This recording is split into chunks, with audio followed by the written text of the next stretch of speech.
The January 5th, 2015 meeting of the Anne Arundel County Council is now in session. Please stand for the invocation and remain standing for the Pledge of Allegiance. Mr. Fink will lead the invocation this evening. Thank you, Mr. Chairman. All bow your head. Dear Heavenly Father, we ask that you give the council the wisdom and the courage to make the right decisions. We also ask that you look over the brave men and women serving overseas. In your name we pray. Amen.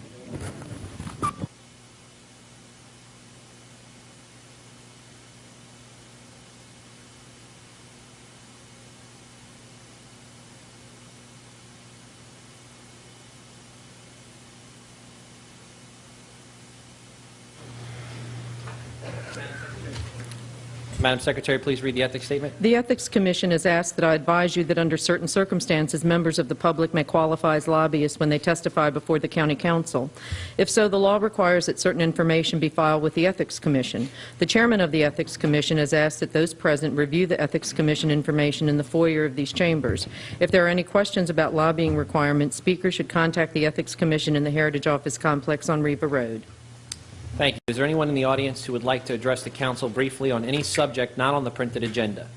We ask that you limit your remarks to 2 minutes, and please state your name and address for the record.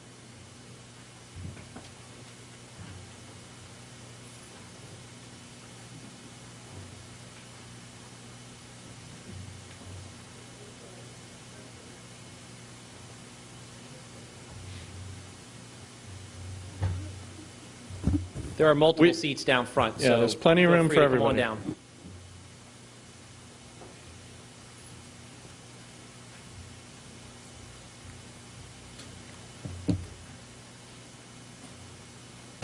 Good evening, Ms. Johnson. Good evening, Mr. Chairman, members of the council. There's been a lot on C-SPAN lately, and it's very hard to condense. Well, I can't even touch on a fraction of it. Since we're all concerned about funding and the expenses of government, this is a book that's new, Mass Incarceration on Trial. It's a history of Supreme Court cases related to the high cost of incarceration. This is important to taxpayers because it turns out that the policy of incarcerating people for long periods of time has resulted in our having a whole lot of really old folks incarcerated. And the problem with that is that old folks fall apart and they get these chronic diseases. Chronic diseases are really expensive to take care of.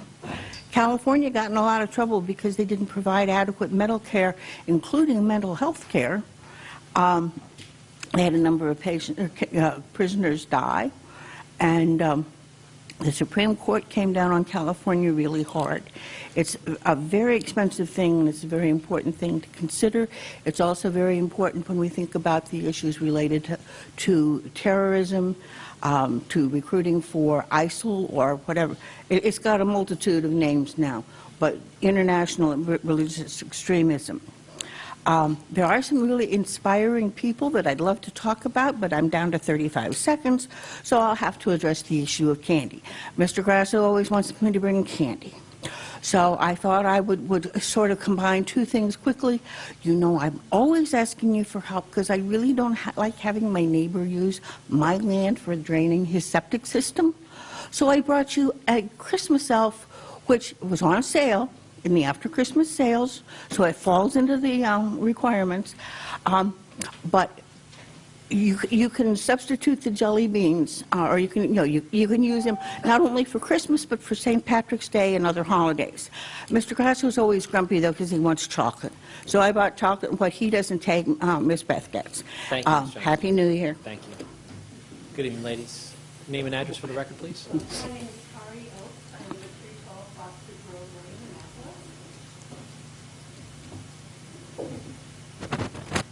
County resident, a healthcare professional, and the parent of a 2013 Annapolis High grad and a current Annapolis High freshman. As you may know, Anne Arundel County has the earliest high school starting time in the state of Maryland and one of the earliest in the country. Students are picked up as early as 5:30 a.m. to start school at 7:17. These times are neither safe nor healthy. For teens, too little sleep on a chronic basis, less than about 9 hours a night, can lead to significantly more obesity, increased risk of diabetes, more depression and anxiety, and more suicidal thoughts. These bad effects can last into adulthood long after high school is over. In fact, the American Academy of Pediatrics has issued a policy statement, which I've provided you, recommending that middle and high schools start after 8:30 for the physical and mental health of adolescents. The CDC has also studied this issue, finding that moving high school start times later reduces teen car crashes, as well as helping with health and achievement. This is a problem that our schools have studied for well over a decade. The School Start Times Task Force finished its work last August. The Regional Student Council and the CAC have both voted in support of later school start times. AACPS's recent poll of stakeholders also showed a two-thirds majority in favor of this change. No Board of Ed member with whom I've spoken disputes what the health experts say. These very early high school start times are harmful for our children's physical and mental health, both now and later in life. However, fixing this community public health problem requires a community-wide solution. I ask the County Council to take action to encourage the Board of Education to include funding for safe and healthy school hours for all of our county's children in next year's budget. Thank you for listening, and thank you very much for your service. Thank you. Good evening, members of the council. My name is Danielle Brooks. I reside at 137 Lee Drive in Annapolis, Maryland. I'm the mother of 3 children in pre-kindergarten, 2nd grade, and 10th grade. My younger 2 start school at 9:05 a.m., for which I'm personally thankful. After getting enough sleep on most nights, we are lucky enough to be able to escort them to school each morning. According to the weather forecasters tomorrow, this is what the bus pickup will look like again tomorrow. This photo was taken at a bus stop off of Bay Ridge Road for Annapolis High School. If you are attending high school this year, and if you're lucky enough to live near one of the fantastic magnet schools, or have a parent with a flexible work schedule, you could avoid having to be the first person picked up at the bus route at 5:15 in the morning at the Hebron Harmon Elementary School to get to the PVA program at Annapolis High School by 7:17 in the morning. You don't want to be late, so you should plan to arrive no later than 5 minutes after 5. Meanwhile, the earliest sunrise in January will be 7:13 a.m. So you're making this trek in the dark. What time would you need to get to bed and go to sleep to feel rested? Looking at this picture, it's not hard to understand how unsafe it is to make our high schoolers walk and wait in the dark, sometimes on very busy and poorly lit roads for bus pickups. This winter break marked the 2-year anniversary of Jalen Ash's death while in a crosswalk in Laurel, Maryland. Another teenager was sexually assaulted on their way to a bus stop at the start of school 3 years ago. Currently, my neighbor's son goes to a magnet program out of our zone. This requires him to walk nearly a mile in the dark. He travels to a path behind our local elementary school so that he can meet the bus, well, one of several buses that picks up middle schoolers and high schoolers. Sometimes he lights his way with his cell phone. He will be going to school tomorrow in these conditions. You can summarize. Well, I just wanted to say that while it's not just unsafe weather conditions and being in the dark, he's going to be eligible. He's one of many children who will be eligible for his driver's license in the next couple of months. And being sleep deprived already and getting on the bus, I don't think we need more drivers who are sleep deprived. And right now, there are many car crashes that take place, statistically, in those times of the morning. Thank you. Mr. Chair? Mr. Trumbauer. Thank you, Mr. Chair. Just to let the council know, I had an invitation this morning to go visit a school bus stop in my district. A parent invited me to go see the conditions, and it was at 6:20 in the morning. And it was pretty dark. Now, there was a full moon, so I could see the hand in front of my face. But while I was there, I did observe several students walking down unlit streets without sidewalks. It did, it resonated with me that is not an optimal situation. And I know that the school board has looked at this. I've had a meeting with the superintendent and some of his staff and expressed my interest in this. Thank you for coming to the council to tell us your stories. I will work with my colleagues to see if there's enough interest on the council to try and encourage the school board to let them know that this is a priority, and I'll also reach out to the county executive too. So thanks again for coming tonight. Thank you.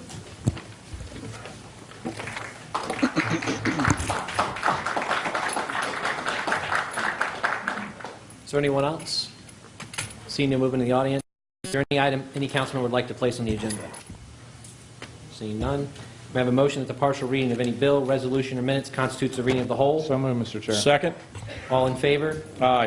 Opposed? Motion carries. Madam Secretary, please read the minutes of December 15, 2014. The meeting was called to order by Chairman Jerry Walker at 7 p.m. and opened with the invocation given by Mr. Grasso, followed by the Pledge of Allegiance. Thank you. May I have a motion to approve the minutes of December 15, 2014? Second. All in favor? Aye. Opposed? Motion carries. The minutes of December 15, 2014 stand approved as read. Madam Secretary, please read the title of the bills to be introduced this evening. Bill 115, an emergency ordinance concerning current expense budget, Board of Education additional appropriation. Bill 215, an ordinance concerning stormwater management, watershed protection, and restoration program. Thank you. Madam Secretary, please read the title of the resolutions to be introduced this evening. Resolution 115, resolution approving the application to the Governor's Office of Crime Control and Prevention for a grant. Resolution 215, resolution approving the application to the United States Department of Justice, Office of Justice Programs, National Institute of Justice for a grant. Resolution 315, resolution approving the designation of certain areas of the Odenton Town Center as a transit-oriented development. Resolution 415, resolution approving the application to the Maryland Department of Health and Mental Hygiene, Prevention, and Health Promotion Administration for a grant. Thank you. Madam Secretary, please read the title of Bill 8014. An ordinance concerning special community benefit districts, general provisions, use of special community benefit district taxes. Thank you. I am the sponsor of this bill. Would like to have members of the administration who are here on behalf of the administration to come down at this time.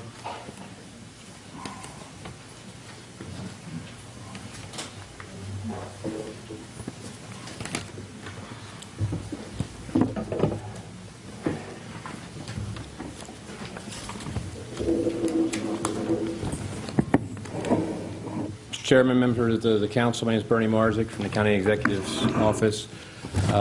Here to speak on behalf of Bill 8014.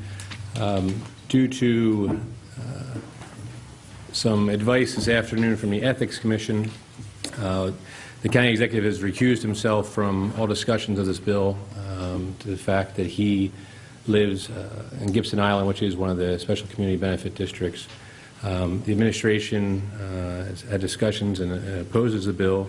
Mr. Hammond and Ms. Blair are here to discuss some of those reasons, and we'd like to offer those for the record tonight.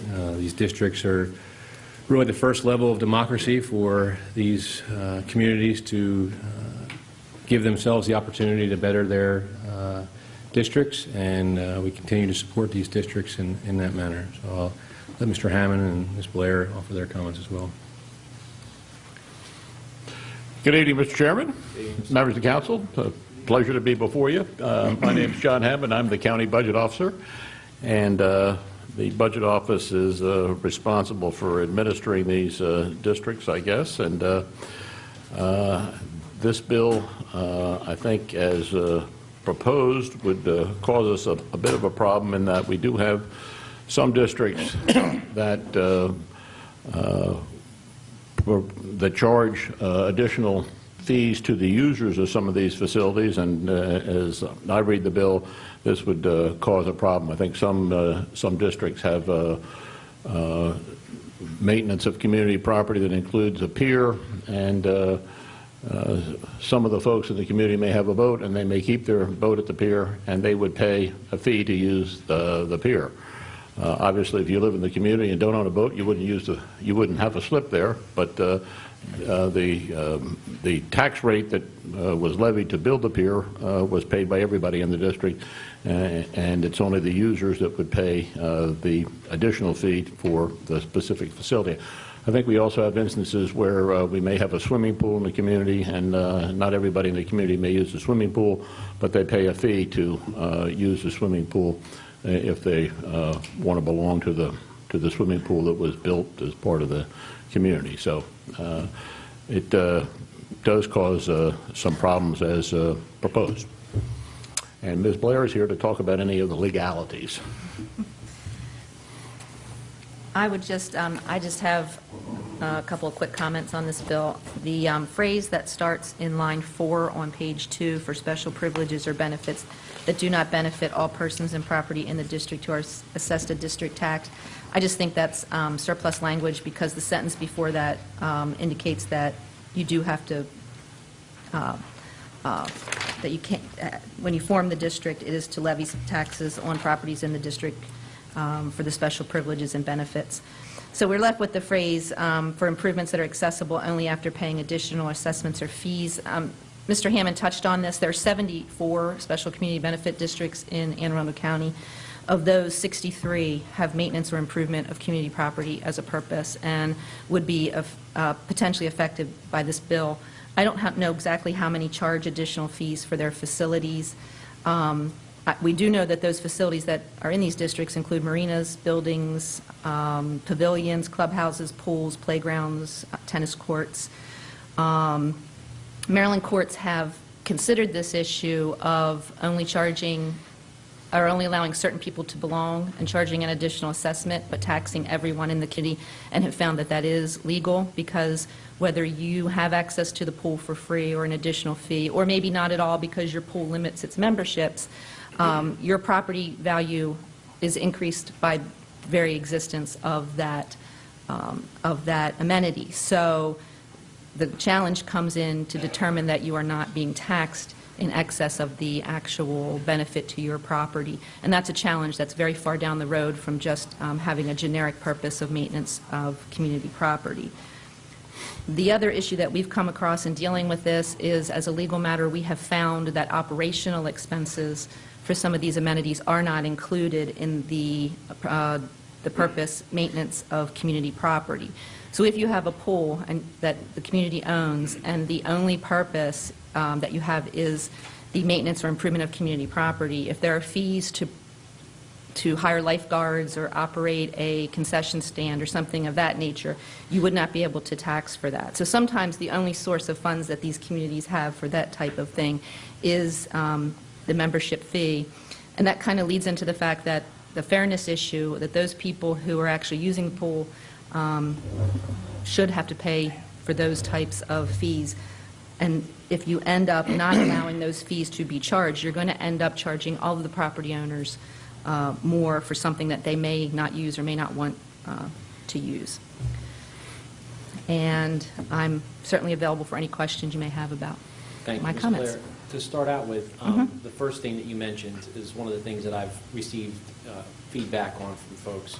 And that was what you referred to, I think, as duplicative language, or and there's a concern there that by passing this bill that it will somehow give a property owner within an SCBD the ability to use the bill as a reason, to legally challenge their requirement to pay the fee. And so you don't believe that's accurate. Is that what you're saying, or was I misunderstanding? I don't think that's exactly what I'm saying. What I'm saying is there's a phrase there that I don't think you need.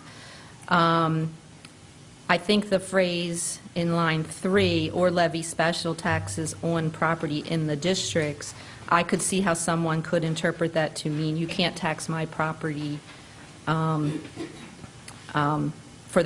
these purposes, even if you establish the district. Because the purpose here that we're talking about is a very, very generic purpose. It's maintenance, and generally it's maintenance and improvement and acquisition of community property. So it's only in the application where issues sometimes arise. But I could see that phrase being somewhat problematic in the future. So if we remove that phrase, then that objection should... The county council, then it would become the county council may not establish a special community benefit district for improvements that are accessible only after paying additional assessments or fees. That would take away that concern. The other issue you have, the 11 districts that don't have this as their purpose could potentially add that as a purpose through a petition process to modify their district purposes. So I think in addition to saying may not establish, you would also have to say may not add as a purpose, or modify, or something like that, so that all of those, moving forward, all those districts are treated the same. Got it. Thank you. Any questions from the council? Mr. Walker, I've got some conversation on this bill. One, I'm just curious as to why we need this bill. You know, my idea of the SCBDs and why they are so great is that the communities decide what the tax is going to be, how they're going to be spent, what they're going to do. You know, it's kind of all in the community. It's the best thing that we have, that the county doesn't have to come in and tell them how to use it. They're going to decide to tax themselves. They're going to decide how much to tax themselves. They're going to decide what they're going to use for it. And best of all, they know that it's going to be used in their community, improving their property values. And this just looks like another way for us to get involved. And also, you know, has there been any conversation as to the unintended consequences of this bill? You know, right now, as Mr. Hammond brought out, pools. You know, I know there's some amendments here, but the amendments don't certainly won't apply to pools. But has there been any conversation or thought that if this bill passes, your amendments pass, community needs a new liner for their pool, they allow the SCBD money to be used, then all of a sudden they can no longer charge a membership for their pool, so they take the community association dues, and instead of being $100 a month, it's now $715 a year. I mean, it just seems like the communities need that money. A lot of them have been using that money already. We're changing the rules on them now, and they're going to continue to find a way to get that money, and we're kind of stopping it where it is. You know, I think we're just going down a path that's not going to work and does not make sense. And also, the fact that we're kind of saying, if you're doing it now, it's okay. If you want to do it tomorrow, it's not okay. So if you're already if you're established SCBD today, my understanding is you'll continue to be able to operate, you'll continue to be able to charge the fees, but if you want to start one tomorrow, you're no longer able to do that. Is that correct, Ms. Blair? That would only be if it's amended. As I'm it sorry, reads now, I'm assuming. right. As it reading reads the now, amendment. nobody would be able. So Everybody as would of have now, to change. As of now, every SCBD is done. No matter what they've done in the past, they can no longer continue to operate the way they've been operating in some cases for many years. Yes, if they've been charging a slip fee or a Rental pool member fee, a pool rental membership, fee. Exactly. you know, whatever it is, playground, the whole Exactly. 9 yards. Exactly. What about communities? I've got some communities where the community association dues is voluntary. It's not mandatory. How would it affect those communities? It doesn't really affect those communities, but I think that those types of community associations are kind of what spur having a special community benefit district.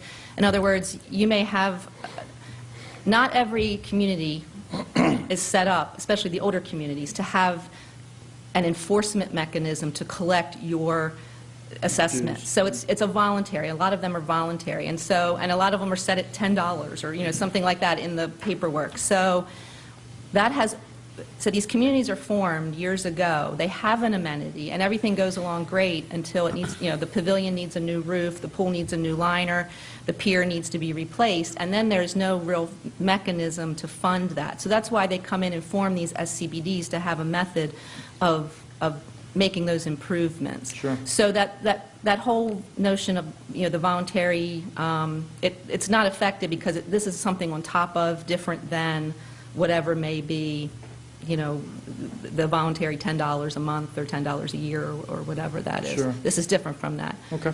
And then finally, I just want to make the point, and I know all of us up here know this, but you know, the SCBDs are very difficult. It's a lot of work. It's a community of volunteers basically knocking on doors, and God knows all of us up here know how to knock on doors. And the work that goes into that, it's a lot of work, and it takes over 51%. And it seems like it's always higher than 51%. It's never 100%, but nothing ever is. And if we've got a community willing to go out and do the work, and a majority is supporting that special tax, why not continue to let them impose that tax on themselves and improve their own personal property with the amenities that they're able to offer moving forward? Thank you, Mr. Chairman. Thank you, Mr. Fink. And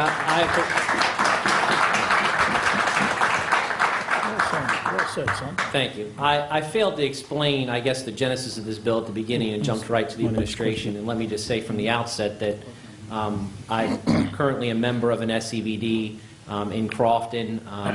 I was, prior to my living there, I was a member of another community association that was an SCBD as well. It worked very well. I had no issues with the way either the Crofton SCBD is run or the one that I lived in previously. I'm very supportive of them. I think in general speaking, they're very effective at what they do. And to Mr. Fink's points, don't disagree with regards to the fact that if you're paying for something, you'd much rather have that money stay close to your house and be an asset. My issue, I guess, and sort of the genesis behind this was last year when we had a situation where a community association came to us and highlighted the fact that we were getting ready to pass, in addition to their SCBD capability, that would include them funding the renovation to the tune of about $8 million, I guess estimated between $8 and $10 million, to a community clubhouse that would only be accessible by members that were paid in addition to the SCBD. So in other words, somebody belongs to the SCBD, they're paying, maybe they're one of the 49%, that didn't want the SCBD to get formed to begin with. And they took the vote, and they were on the losing side of that vote.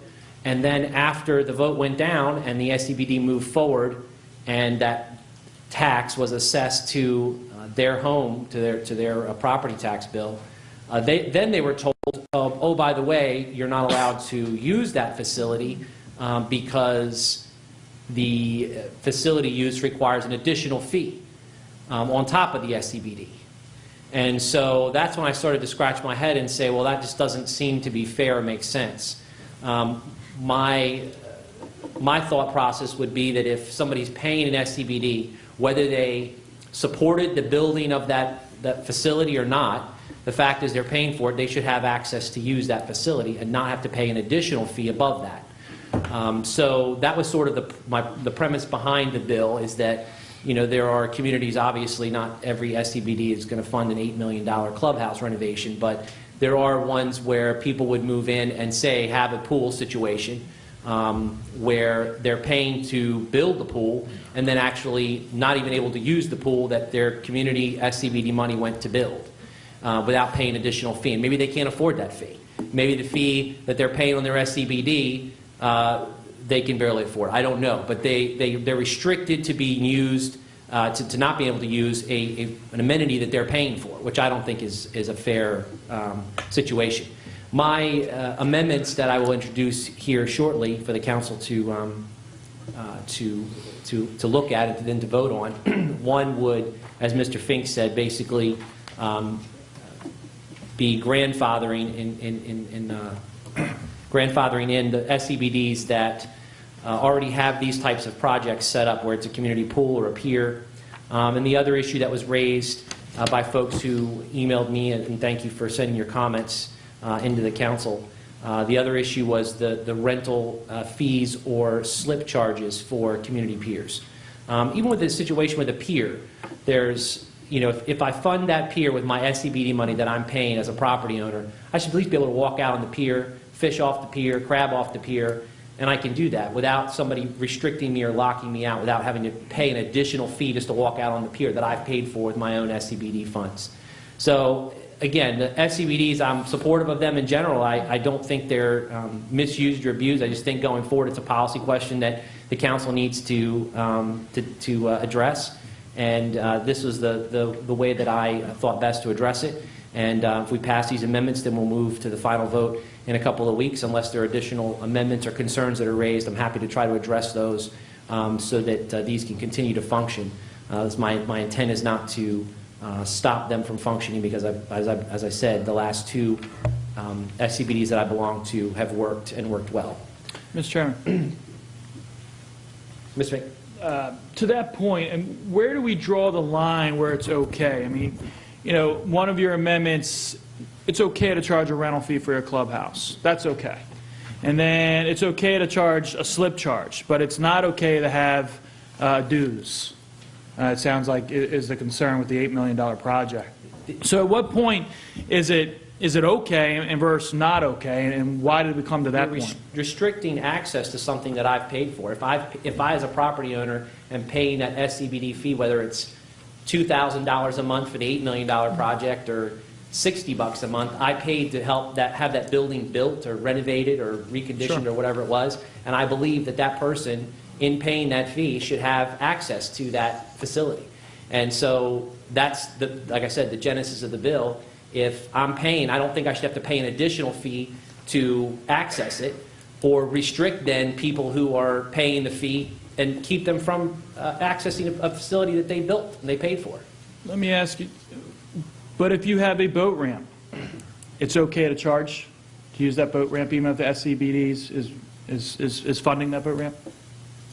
Why not? You're okay with that? Yeah. So you're okay with my tax dollars paying for that boat ramp, but I have to pay additional money to use it? A boat ramp or a boat slip? A boat ramp in the community? Oh, no, boat ramp, there's tons of boat ramps in the county. I have no problem with that. There's going to be one public boat Well, ramp there's in a the public community. boat ramp, but there's lots of community-owned boat ramps that don't charge their members and just give them a key to the No, lock. I have many in my district that charge. Absolutely, they charge. It costs you to have a key. Did That- the community pay for the boat slip with their SCBD funds? They maintain the boat slip with their There you go, SCBD right there. Venice on the Bay just raised their hand. There's no question in my district that goes on all the time. I've got a ton of water. We've got a lot of community-owned boat ramps, and they all do charge. And if this bill passes, they're not going to be able to use the SCBD money for that boat ramp anymore. Also, with the rental charges, if you have a community hall and you use the funds to put your roof on, you're saying it's okay to charge a rental fee in that case. So it's okay for my money to go towards a rental hall and for me to pay extra to use that rental hall. Is that right? Well, that's in the amendments. In the yeah. But in your amendment, so you seem to be okay with that. You seem to be okay with charging extra for slip fees, but you're not okay with Because they allowing... can use the pier. I can walk out on the pier still and use it to crab. What about a fish community off. house? I mean, I've got one in my community, it's locked. I can pay to use it, but it's locked. Like I said, that's in the amendments. I'm getting ready to address them. Right, and the pool. I mean, the pool we're not mentioning at all. And if somebody already has a pool or is existing, they're going to be grandfathered in if the next amendment's passed. So it's okay for the communities that have already done it, but nobody else can move forward. I'm just saying that I think it's a public policy question that the council needs to answer. Well, it's a And if public you're- policy if you're question that saying you you're- support. I'm saying if you're against it or opposed to it, then you're free to vote no. And I'm just thinking, I just said that, I put this Well, forward. thank you for so your that the permission, council- That the council is going to address the issue. And if you don't like it, then you can vote against it. That's fine. Okay. Well, then, just for the council, I mean, that's where we're coming at. We're deciding on what's okay and what's not okay. By passing this bill with amendments, it certainly doesn't have a policy of saying nothing that your taxes go towards you'll pay an additional charge to, because you still will be paying additional charge for that pool and for that boat ramp. So I just throw that out there, and I'll wait for the amendments to go any farther. Thank you, Mr. Thank you. Chairman. Anyone else? Mr. Chairman, Ms. Bruggen? if I might, and I appreciate your explanation of the genesis of the bill, because I was a little in the dark, and frankly, so were a lot of people from my district. I received a great deal of mail about this, and part of the concern, let me just kind of summarize it by saying that the legislation seemed to be, and it seemed to a lot of people to be, a response to a particular problem, but to be overbroad in its application and fraught with perhaps a great deal of unintended consequences. And I think Mr. Fink has detailed some of them in his district, and there would be a lot of the same, perhaps unintended consequences in my district. So I wonder whether, I'm new here, I'm a rookie here, but I'm wondering whether the methodology here could be to go back and address the particular problem more particularly that this was meant to address, and make sure that we don't do something overbroad with unintended consequences. That is I guess the purpose behind the amendments that I'm preparing to introduce, is to try to sort of narrow the scope of it. Okay. Mr. Chairman? Mr. Grasso? I'm just, with the special community taxing district, the initial money's for the capital project, right? So like the $8 million building? Well, not always. Okay, so how do you maintain the maintenance on something how do they get the maintenance taken care of the pier? You paid for the pier. So as an example, in the community that I lived in previously, the road was paid for by the developer who built the community. And then the SCBD was formed. It was a private road. The SCBD was formed to maintain the road. So we set the rate at what it would cost us to plow the snow and salt it and whatever and what have you. And then then it actually came about 14 years later, the road needed to be resurfaced. So then we all voted to raise the rate so that we could start to save money to actually pay for the paving. So the initial road wasn't created with SCBD funds, but the SCBD funds were used to resurface that road or rehabilitate the road since we all used the road. Okay, very good. Thank you, Mr. Chairman. No problem. Any additional questions from the council? Any questions from the administration? Okay, seeing none. This time we'll move into the public hearing portion of Bill 8014. The following persons come forward, state your name and address, and we ask that you limit your remarks to 2 minutes. We have Woody Young, John, I apologize, I can't read the last name. I'm not sure whether it's Clash or Clark, thank you. Bob Laskowitz, Greg Cross, Dee Weininger, thank you, Dee. My apologies. And Lisa Bender.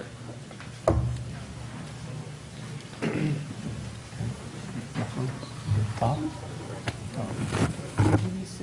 Do we have enough room? There's a chair here.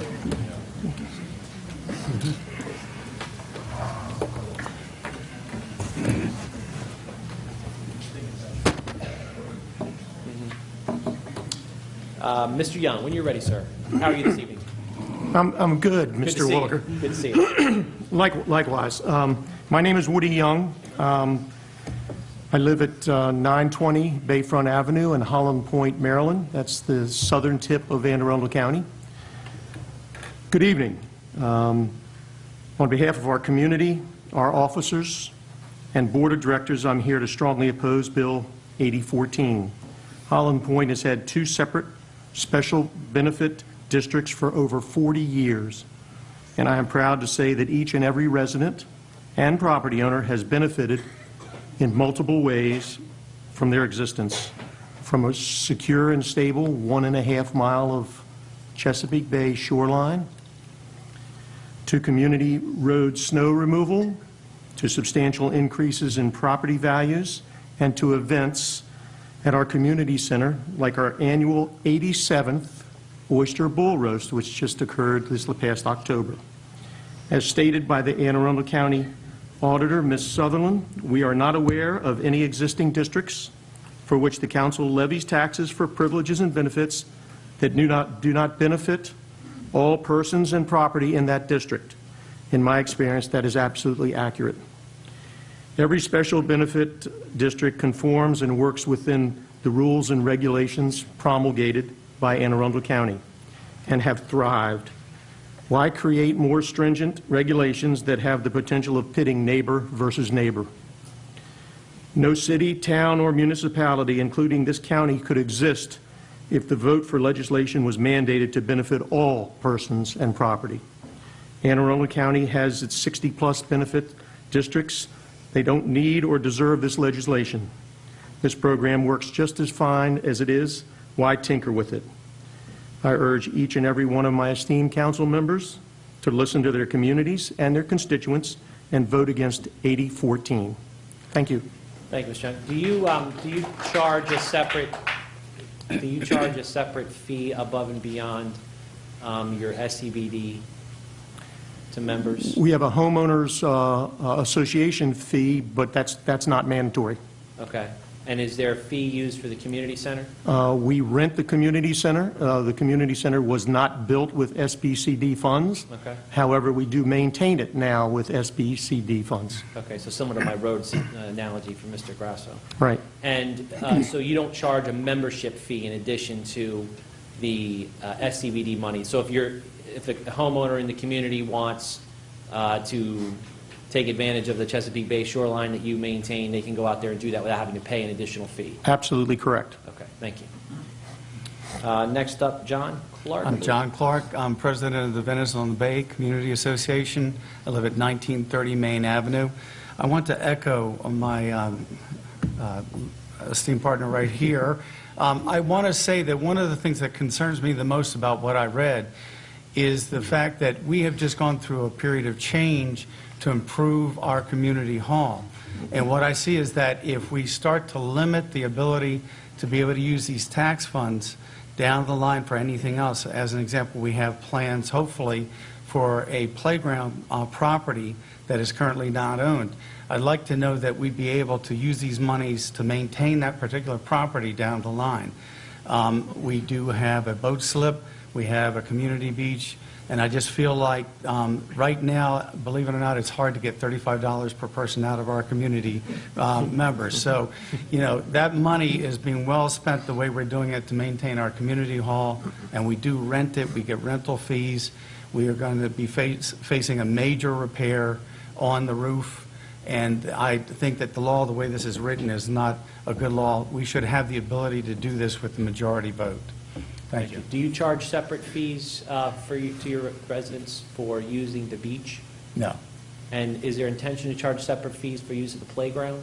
No, but we are going to need to raise money for that and maintain it, to cut the grass, to get new equipment there. Sure, and the impact, as we were discussing earlier, my intention isn't to prevent you from doing that going forward. Mm-hmm. The intention in the bill is to prevent people from charging additional fees beyond the SCBD and then using those fees to restrict access to the asset that your community's paid to build.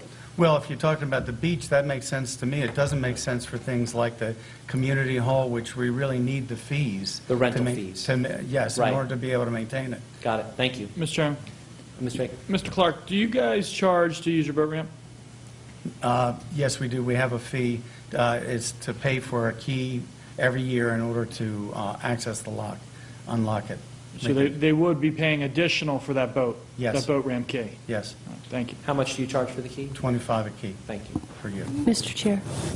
Ms. Sullivan? Mr. Fink, if I could just clarify, is your, I'm sorry, did you say boat ramp or boat slips? It's a boat ramp. It's a boat ramp. Is it maintained with SCBD funds? We haven't done anything with it yet.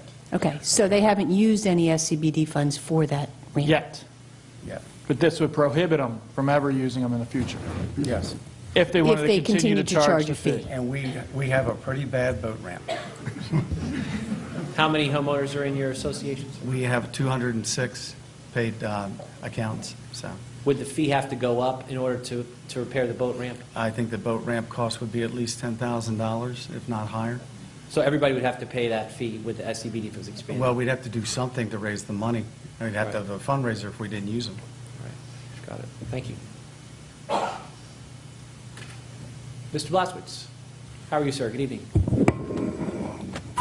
Good evening, Mr. Walker. Good evening, Council. I'd like to first speak to a prepared text. First off, let me go back, introduce myself again. Robert Blaskowitz. I'm the president of the Selby Community Association, and that is in Edgewater, Maryland. The prepared text. The Selby Community Association is very concerned about this potential impact Mr. Walker's proposal will have on our community. We recently rebuilt our community center, and much thanks to Mr. Walker, after the original structure was destroyed in a fire. We moved forward on this project with the knowledge that our special tax would cover our mortgage payment and would raise additional revenue to maintain and improve our community grounds, beach, playground, boat ramp, and building through user fees for private events such as rental of the hall. You must now be a property owner to rent our community center. If Mr. Walker's proposal is approved and we no longer are permitted to rent our building to community members for private events, it will be necessary to raise the special tax of each of the property owners to pay for our expenses. Therefore, we strongly oppose this change. And I'd like to say, I'm baffled by this because, Mr. Walker, you were a champion for this, for us getting the approved building loan with the bank. We moved forward with this, but at the current rate of the mortgage that we're paying on the property, the loan each year, and what we're able to charge in rental fees, we are still not meeting the expenses of routine maintenance, electricity, lights, heating, to meet our expenses. So again, we strongly oppose this bill based on that. So the rental fees, if that's taken care of, as far as an amendment that I've got sitting up here, we still allow you to rent the hall. Okay. You don't charge an addition, like a membership fee to access No, there is no the building. membership fees. So any of your members that in the community that pay the SCBD funds can access the hall when they're down there for the beach, enjoying the water or whatever? Yes, yes. So, okay. Yeah. Fair enough. Thank you. Greg Cross. Good evening. I'm Greg Cross. I'm the president of the Gibson Island Community Association. We fall into the camp of a community that just did the laboring war to amend our SCBD and complete the petition process. It passed with 79% of our community, of those people who voted, supporting it. We're pending an amendment that will be submitted in 2 weeks. We find this to be an invaluable need for our community. I mean, we're in the situation where we have a lot of buildings that are in desperate need of repair. Many of them are 90 years old. Our roads stand in stark contrast to that, where we've had an SCBD in place for 40 years and they're in perfect shape. I do not see any reason that you would want to limit SCBD use to only those who have it and prohibit amendments. With that being said, I spoke with Councilman Walker earlier today, and I understand that there's a willingness to defer the effective date so that my community could at least complete the amendment process before something like this would go into place. I don't think we should be treated specially. I want that, but I think anyone else in the room who's contemplating an amendment, should be treated similarly. We have to charge fees because we have a lot of amenities and we only have 200 homes, and that's the only way we can keep them up. And frankly, those fees have not been adequate over the years to get the job done, and that's the reason I went through the long, hard slog of getting the votes to get this passed. It's very, very important to us. This is something that costs the county nothing, has been a great success.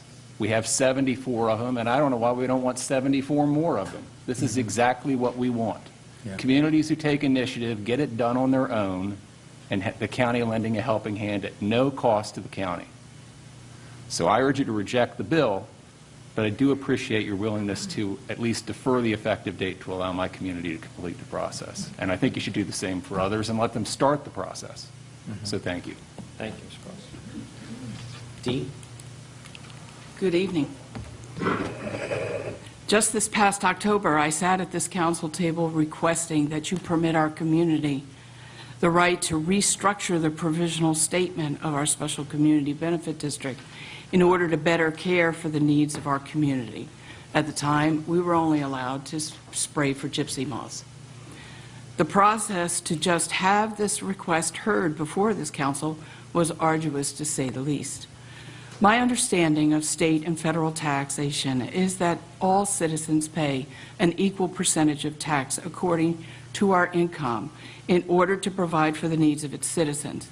These taxes provide many wonderful resources like police protection, trash pickup, roads on which to travel, as well as thousands of other resources of which I may not agree with or ever utilize. I am not allowed to declare that my tax dollars will or will not provide. These are determined by our government. I have the right to share grievances, but ultimately these monies are dispersed to serve all county, state, and/or federal services, whether I utilize them or agree with the services provided. The amendment to this bill seems to imply that residents of our community could opt out of the Special Community Benefit District tax dollars needed to better care for our community because they do not agree or utilize the resource provision.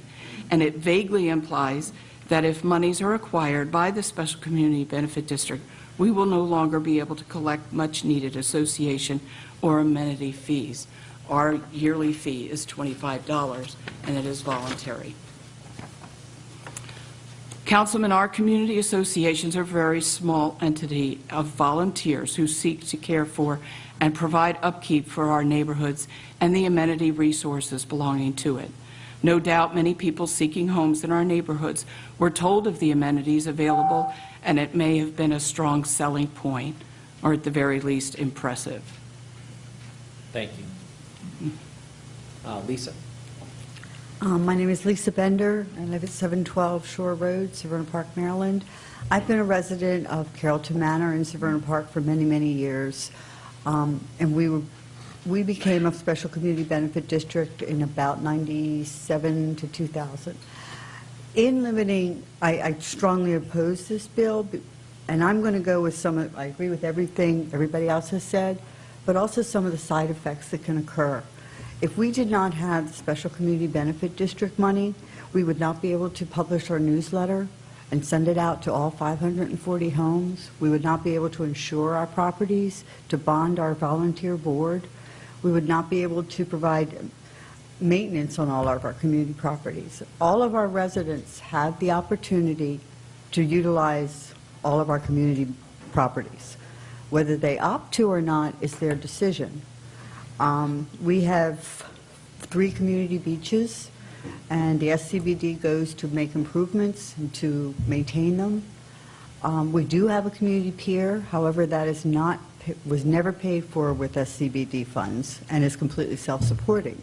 We have a community boat ramp, but that is maintained by SCBD. However, we do charge a fee for a key to access that ramp so that it's not abused and so that people from all over are not utilizing it.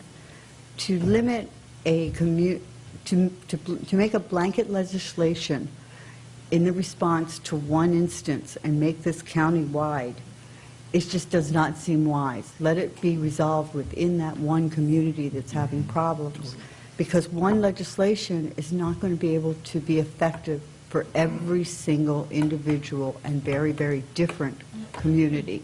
And that's something that I think should be very, very closely remembered as we go forward in this legislative session. Thank you. Thank you. Other than the boat ramp fee, do you charge people additionally beyond the SCBD fee? We have a $1 for a sticker, for a parking sticker. We have 540 homes and a parking lot that fits maybe 20.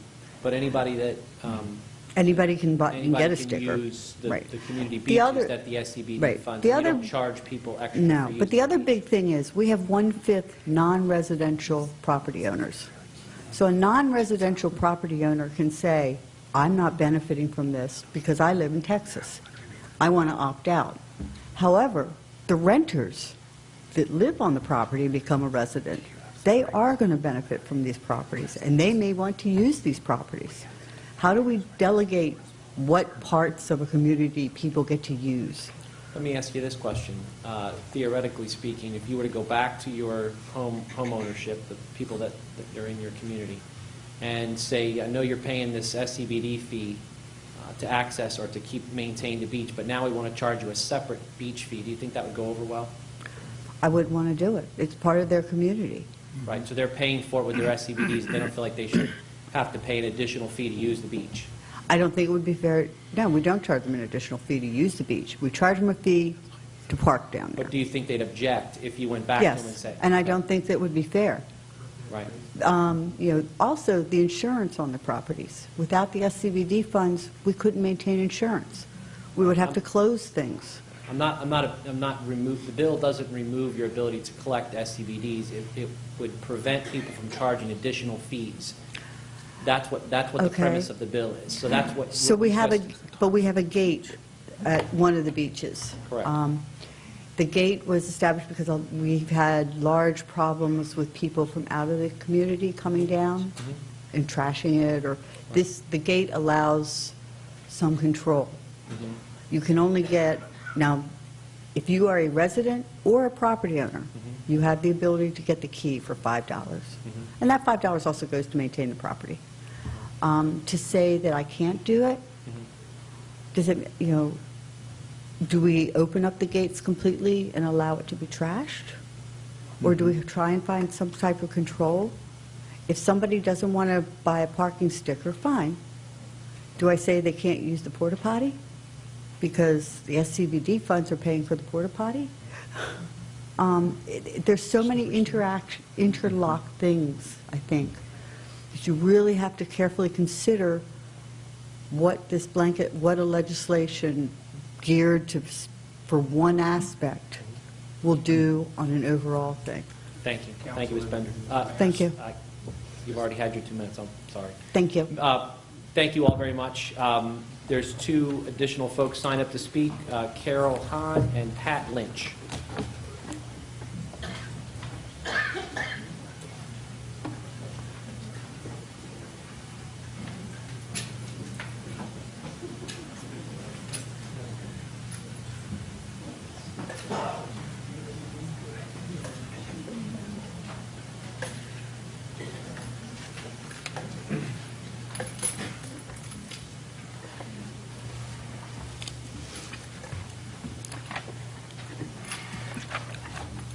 My name is Pat Lynch.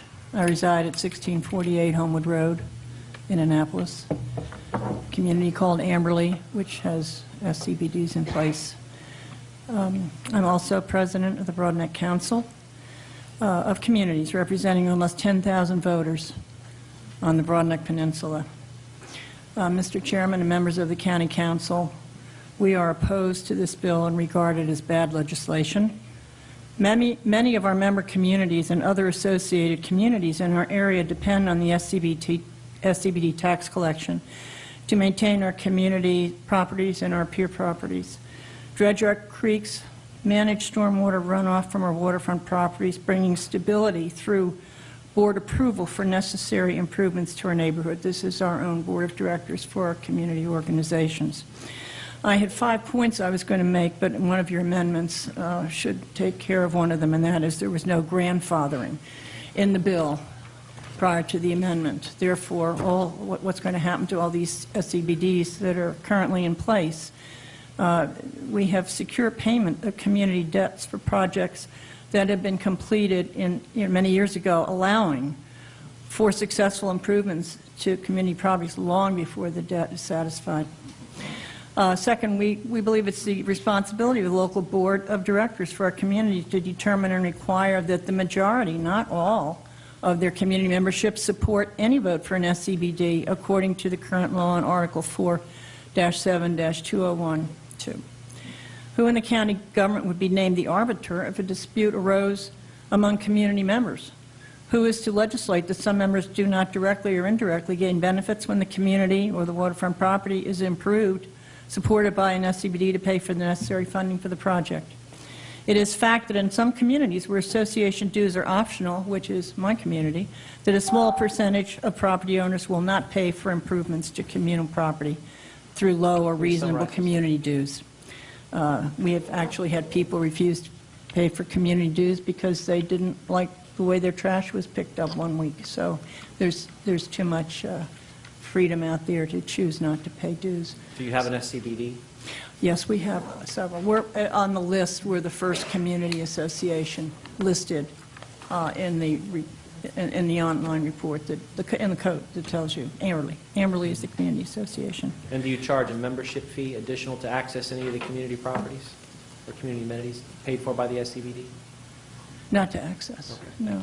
May I just make one more statement, is that we have, I think it was John Grasso's bill, it was bill number 61-14 of September 2nd, where there was an effort to increase from just a simple majority the requirement for 75%.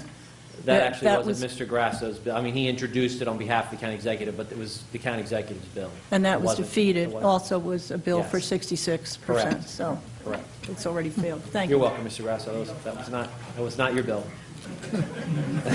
Your name is on it, John. It was, in fairness to you, ma'am, it was. The was. chair typically introduces legislation on behalf of the county executive. Yep. But it was not his bill that he came up with. I was opposed to that bill also. Ms. Hahn. Not here. Okay, I don't see her up here, but go ahead, ma'am. My name and is- address for the record, please. My name is Carol Elton. I live at 478 Riverside Drive, Pasadena. I'm the treasurer of the Magathie Beach Improvement Association, and my concern is not so much about the charges, although I think they should be allowed. We don't charge anything for anybody. We use our SCBD just to maintain our 3 properties. We also have beach erosion problems. We used SCBD funds 2 years ago to create a sandy beach and a fishing pier, but we wrote a grant application and received $100,000 from Chesapeake Bay Trust to save the erosion problem. The problem I have with this bill is it seems like nothing's broken but one SCBD. We had, in our beach project process, we had a problem with a man who is mentally ill, not a property owner, thank God, who went around and took a petition and intimidated the elderly people in our community against voting for the beach, because, and not only that, but he went to the meeting to vote for the beach and said we should just dump dirt. We went through Chesapeake Bay Trust, State of Maryland, Corps of Engineers, Anne Arundel County. We tried to tell him, you can't do that, it's illegal. But if he had been a property owner and we had not had most of the majority of people show up, I'm afraid the language in this bill might have stopped that. I just feel as though that it makes me think that we need to have everybody think they personally are benefiting. Since we've redone our beach, everybody loves it, and Chelsea Beach people even come down and use it. We don't care. We don't charge anybody anything. But the point is, what if this guy was a property owner and he and his 5 friends said, this isn't benefiting us. We're against this. You know, this is my $50. What would happen? That's all I have to say. Thank you. As testimony was from the Office of Law a little earlier, that area of the bill was a little, the language in there, I think she used the word duplicative, could be removed. Everybody, this bill, if passed, even with the amendments that are in there, would not impact someone's ability to pay or not pay their SCBD money. Ms. Johnson. Mr. Chairman. Sorry, Mr. Fake. Ms. Elton. How are you? Oh, fine, thanks. Doesn't your community have a boat ramp? Yes, we do. You don't charge a fee for the key? No, we did until we became an SCBD, but... Oh, you're hurting my case. Thank I'm you. sorry. I'll shut up now. We could... So, Ms. Elton, I'm glad you brought that Ms. Elton, plead the fifth. You don't have to speak to him. I don't know. I have something to say. We didn't know we could. Oh, she didn't know we could. We didn't know we could. Come back. We do charge for replacement keys when lost, but we haven't had any of that so far. We haven't talked about replacement keys yet. Thank you, Ms. Elton. Ms. Johnson. Julie Johnson, P.O. Box 6634, Annapolis, Maryland. As you guys know, I'm really old. And I remember when I came to Anne Arundel County and there were farms up, towards Sandy Point. And I remember my students who were really frantic because as new people moved in and it became an upscale and desirable, or as their communities became upscale and desirable, the newcomers were driving their property taxes up so high that their parents were having to move away.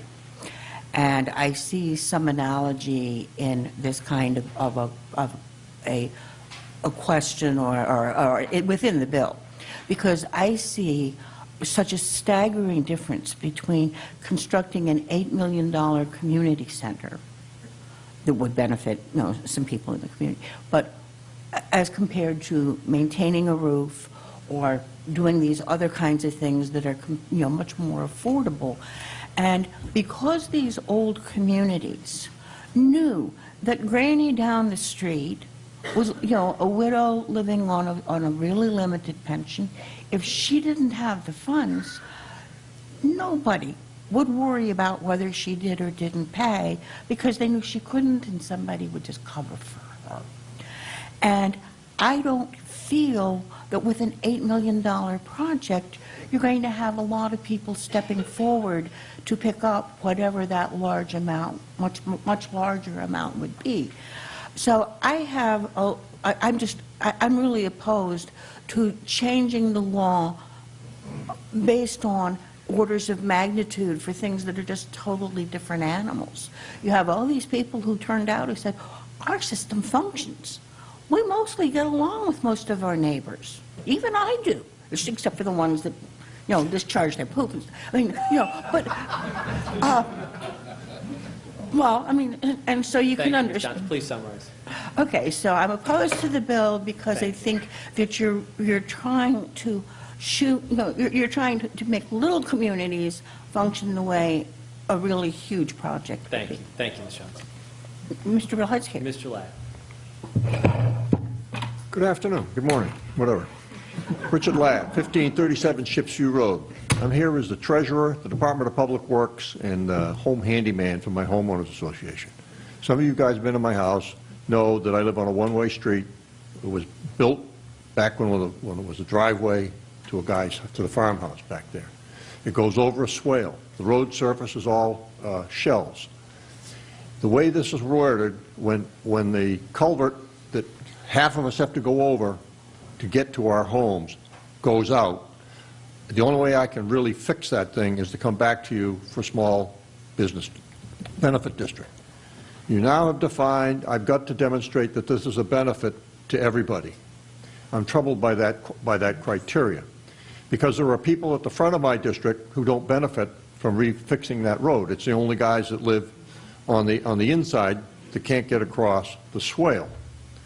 So that is a problem to say, how do you define where a benefit is and where to stop and start, and who stands up and say it's not a benefit to me? Do I have to come in and say I've got 100% of the signatures on it? Is that how we establish that it's a benefit?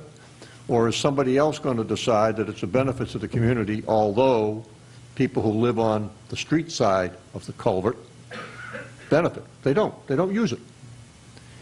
The other part that bothers me, is troubling, is when we talk about cleaning the bay, perish the thought, got the cause.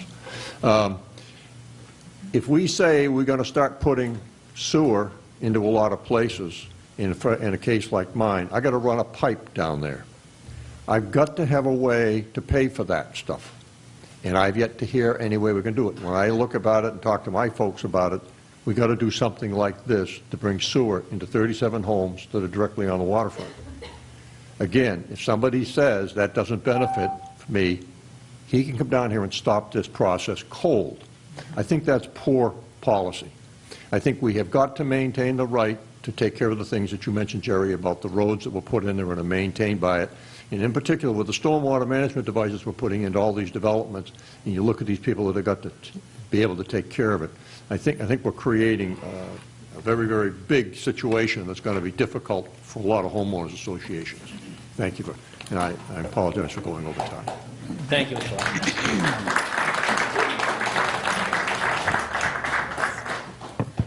Thank you. And now public hearing on Bill 8014 is now closed. Madam Secretary, please read the title of Bill 8114. An ordinance concerning zoning maritime districts non-water dependent projects. Thank you. Members of the administration that are here to speak on this bill.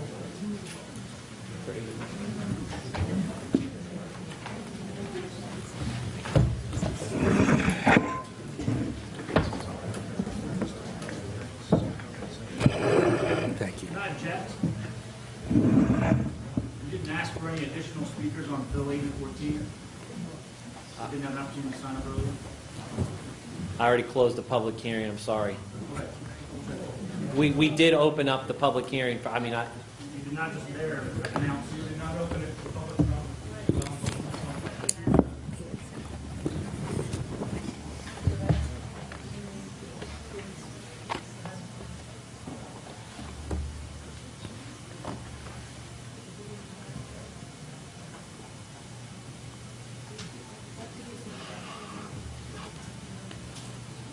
There were other folks that came down that weren't on the sign-up list that spoke. So, generally speaking, I don't think it's unfair to say that everyone that's come down has been opposed to it. Is that the similar situation in your case? It is, but I'm not. Okay, thank you. Thank you. Mr. Marzik? Mr. Chairman, members of the council, Bernie Marzik for County Executive Steve Hsu. Here on behalf of Bill 8114, we support the concept of the legislation. We've discovered there are some overbroad, possibly unintended consequences with some of the definitions, and I believe there are amendments that either have been drafted or are being drafted that the Office of Law and Planning and Zoning have been looking at. I'm not sure if they've been produced yet, but There's the discussion back and forth in the back, apparently, between the attorney and Bob as a law attorney, trying to figure out what direction we head. This is due to feedback from Critical Area Commission about the bill, which I think most of you all are aware of. But Right. And I think we're on the same page as far as the concept. I think it's just narrowing down the language to make it specific is the only issue we had to address. So I guess we would support it in concept right now, pending the amendments. Thank you. Mr. Tom, any comments from your? No, sir. I agree with Mr. Marshak. If I could add just one point of clarification, some of our concerns, it relates to the fact that the definitions under COMAR seem to circumvent some of the intent of our existing zoning code where it comes as it relates to special exception uses and conditional uses. So that's for the enlightenment of the council. Thank you. Any questions from the council? Seeing none, move into the public hearing. Thank you. Thank you. Thank you. This time we'll open up the public hearing on 8114. If there's anyone that wishes to come down and speak on 8114, please do so at this time. I don't believe we have anyone signed up to speak. Seeing no movement in the audience, the public hearing on Bill 8114 is now closed. Madam Secretary, please read the title of Bill 8214. An ordinance concerning zoning workforce housing.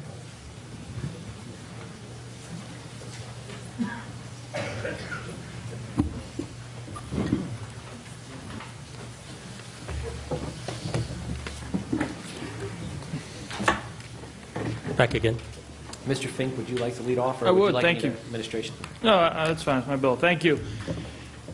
This is an issue that I guess was raised several months ago when there was a project that bordered my district and Mr. Peruka's district, and really started raising the concerns for me regarding the policy of workforce housing in our county.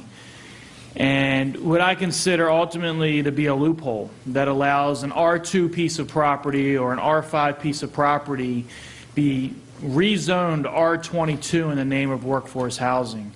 So my intent of this bill is to close, again, what I'm considering a loophole in there that allows a developer to go in to a piece of property that the county has considered putting 2 houses per acre and automatically jumping it up to 22 houses per acre based on the workforce housing project. Thank you. Mr. Chairman, members of the council, Bernie Marzik for the county executive. The county executive supports Bill 8214. It removes workforce housing as a special exception for R2 and R5 zoning districts. This bill does remove those areas for the special exception, but we still allow workforce housing and special exception in R10 and R15, as well as continue to allow it in R22. That will allow for more of this workforce housing development. The county executive does support workforce housing development and increasing those opportunities in the county, but we do feel strongly that these opportunities need to be a good fit for both the community and also obviously in line with county code. Larry Tom from Planning and Zoning is here as well to offer his suggestions too. Thank you, Mr. Chairman. I really have no additional comments beyond what Bernie has indicated, but I'll be happy to answer any questions the council might have. Mr. Chairman. Mr. Smith? Mr. Tom, it's good to see you. Happy New Year's. Haven't spoken to you in a while, so glad to see you again. I guess I'm certainly excited about this year, and this bill is I understand the genesis behind why this bill came about. I guess my question to you would be, would there ever be an instance that maybe it's an appropriate application of the special exception to allow a workforce housing project to be considered for a specific area that is zoned R2 or R5? Would there ever be a situation? I wouldn't be doing my job if I said that there would never be an opportunity. But I think what's important to understand is two things. When the council adopted Bill 5611, which established the workforce housing component, right? You set some policy to do that through that action. And it's not unusual for the council to, after a period of time in assessing whether or not that's been successful, to maybe take a shift in policy. And I think that's what the intent of this bill is to having examined some of the workforce housing projects that have gone on, to re-examine that policy. One of the things that we've discovered as we went through the analysis of the bill is that there have not been, since the adoption of the workforce housing provisions, there have not been any special exception requests for workforce housing under these provisions. So that's rather telling from my perspective. So if there's never been a request, then what is the issue? I guess the project that probably started with this is no longer in play, did not receive the federal funding that probably would have sustained it. And I'm not saying I was necessarily supportive of that particular project, but just generally speaking, I guess for me the issue is it just seems like it goes after workforce housing more so than it does capacity issues or upzoning. And one of the things I asked the sponsor of the bill was, is there a way to right now, could you explain how a special exception for workforce housing is conducted today? Is there anyone there that could answer that? Nancy Duden, County Attorney. I think one thing that's being missed in the discussion is that since Bill 5611 passed, there have been workforce housing projects in Anne Arundel County. Thank you. They simply have not needed a special exception because there has been available land in R22 or in other zoning districts where the density did not exceed what the zoning was, so they didn't require a special exception. So I don't want to totally speak for Mr. Tom, but I think that what he is saying is that in revisiting the issue, it is somewhat telling that there have been 3 projects and that not a single one of them required a special exception. Right. The provision that allows for the density of 22 units, if I recall correctly, was really kind of a mechanism to incentivize workforce housing development. And my point simply was that we've had some workforce housing development in the county within some of these zoning districts, and they've kept within the density that was allowable in the Bay zoning district without having to go to the 22 units to the acre. So if there is if there is a process or a project with the special exception, how would they go about coming to the county and requesting that? Well, the special, as you are all well aware, the special exception process requires a public hearing before the hearing officer. He has to make an affirmative finding based on the criteria that's established in the zoning code that's specific to that special exception use. There's a number of things that's interesting. One of those findings is that there has to be an affirmative resolution acted upon by the council in support of the project. So the project would still come to the council for application if it even, so what we're doing is we're removing it. The council still hears the issue before it's even permitted, correct? That's correct. Legally, whether this bill passed or not, every project that requires a special exception Would come to us. for housing would come to you and would have to be approved by resolution. So why not allow the council to do its due diligence and continue that process? Obviously, over the last 3 years, we haven't had any situations. We have a body here that's put in place to sort of remedy that. Why not allow us to continue to do that? I mean, it's not that I'm necessarily opposed in principle with the bill, but if we have a council and that's our job, then why not allow us to do our job? Well, again, I think that's a matter of policy. Okay. Mr. Chairman? Mr. Trumbauer, then Mr. Fink. Thank you, Mr. Chair. Thank you for your line of questioning, Mr. Smith. I guess I want to pick up on that a little bit because I heard Mr. Marsick say, that the administration supports workforce housing as a goal, and, certainly I would say at least that the previous council did as well because we passed the bill back in 2011 that enabled this. And following again on what Mr. Smith said, I mean, I view this as a tool and a somewhat restrictive tool to be able to make decisions on whether or not specific areas would be desirable for workforce housing. And I remember when we debated the original bill, we were very deliberate about making sure it's in a PFA, it's got access to transit. I mean, there was all these things. I mean, this isn't just something that can propagate all over the place. Right. So there's stringent restrictions. It would require council approval explicitly. It has to go through the special exception. I find a hard time reconciling the fact that the administration says it supports promoting workforce housing and at the same time opposes one of the tools, the discretionary tools to be able to do that. So, you know, I just wanted to register that comment, and if you have any reaction, that's fine, but it's not posed in the form of a question, so right. I'll leave it at that. Thank you, Mr. Chair. Thank you, Mr. Trumbauer. Who was up next? Was that Mr. Fink? Mr. Chairman. Mr. Fink? I just, going back to some of Mr. Smith's comments, I don't view this bill as anti-workforce housing because, one, we haven't needed it since it's been in place. Two, we still allow it in multiple zones within this county, and that's where all the projects have been taking place since there's been workforce housing. Two, I think it just sets a policy that says to development in general that R2 is going to stay R2 and R5 is going to stay R5. And I just can't wrap my head around taking a piece of property that the county has designated as R2 and allowing it to go to R22 because there's a great cause or there's going to be a great development that goes there. And I would also say that the council, you know, they have an opportunity to rezone through comprehensive rezoning. And if we wanted more properties that were R10 or R15 or R22 to allow for workforce housing, we certainly have the ability to do that through comprehensive rezoning. So I don't think we're targeting workforce housing as much as just getting our priorities together and getting a policy together that says, you know, slows down development and says R2 is going to stay R2. And if you want to build 2 houses per acre and sell it undervalue market on that R2 piece of property, you're still welcome to do that. But we're not going to allow the bump in R22.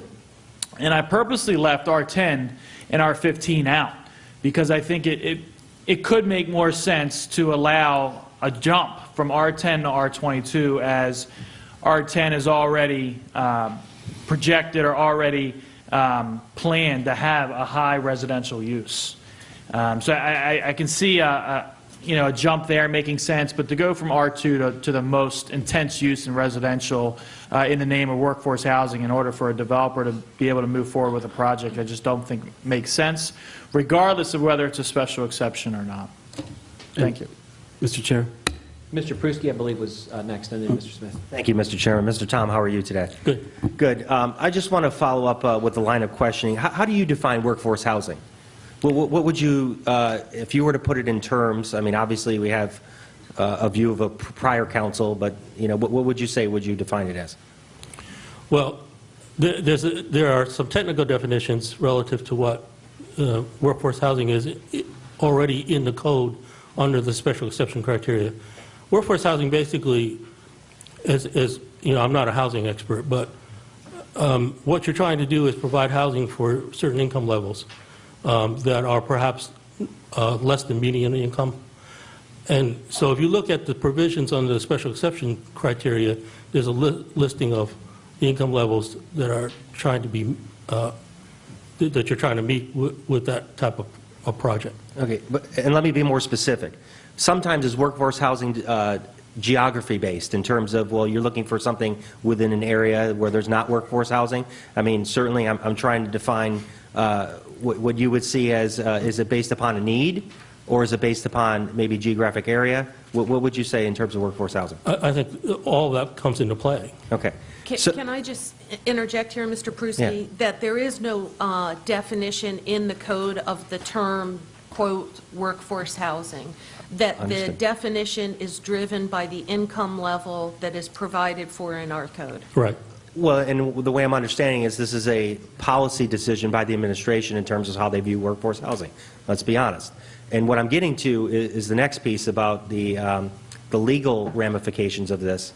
and this actually can go to Ms. Duden, of how we define workforce housing. I know I did read the memo and the legal pieces, but isn't it possible that we could be open still for litigation? I know there was a change in terms of the view of where the policy of the administration was, but I want to be clear about HUD regulations and things in terms of where we are as a county of trying to provide workforce housing, and I want to be clear on the record of what the law office stands on that issue. As we said in the memo, there are both equal protection issues that come into play, and then more practical or specific HUD funding issues that come into play when you're discussing workforce housing.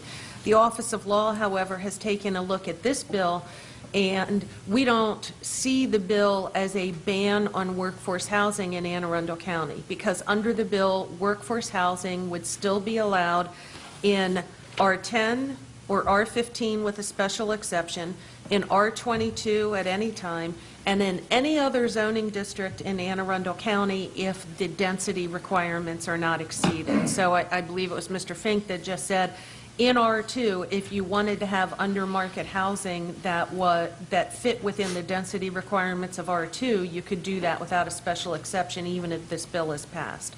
So because under the bill, there will still be zoning districts within Anne Arundel County where workforce housing is allowed, workforce housing being housing that fits into these specific income categories.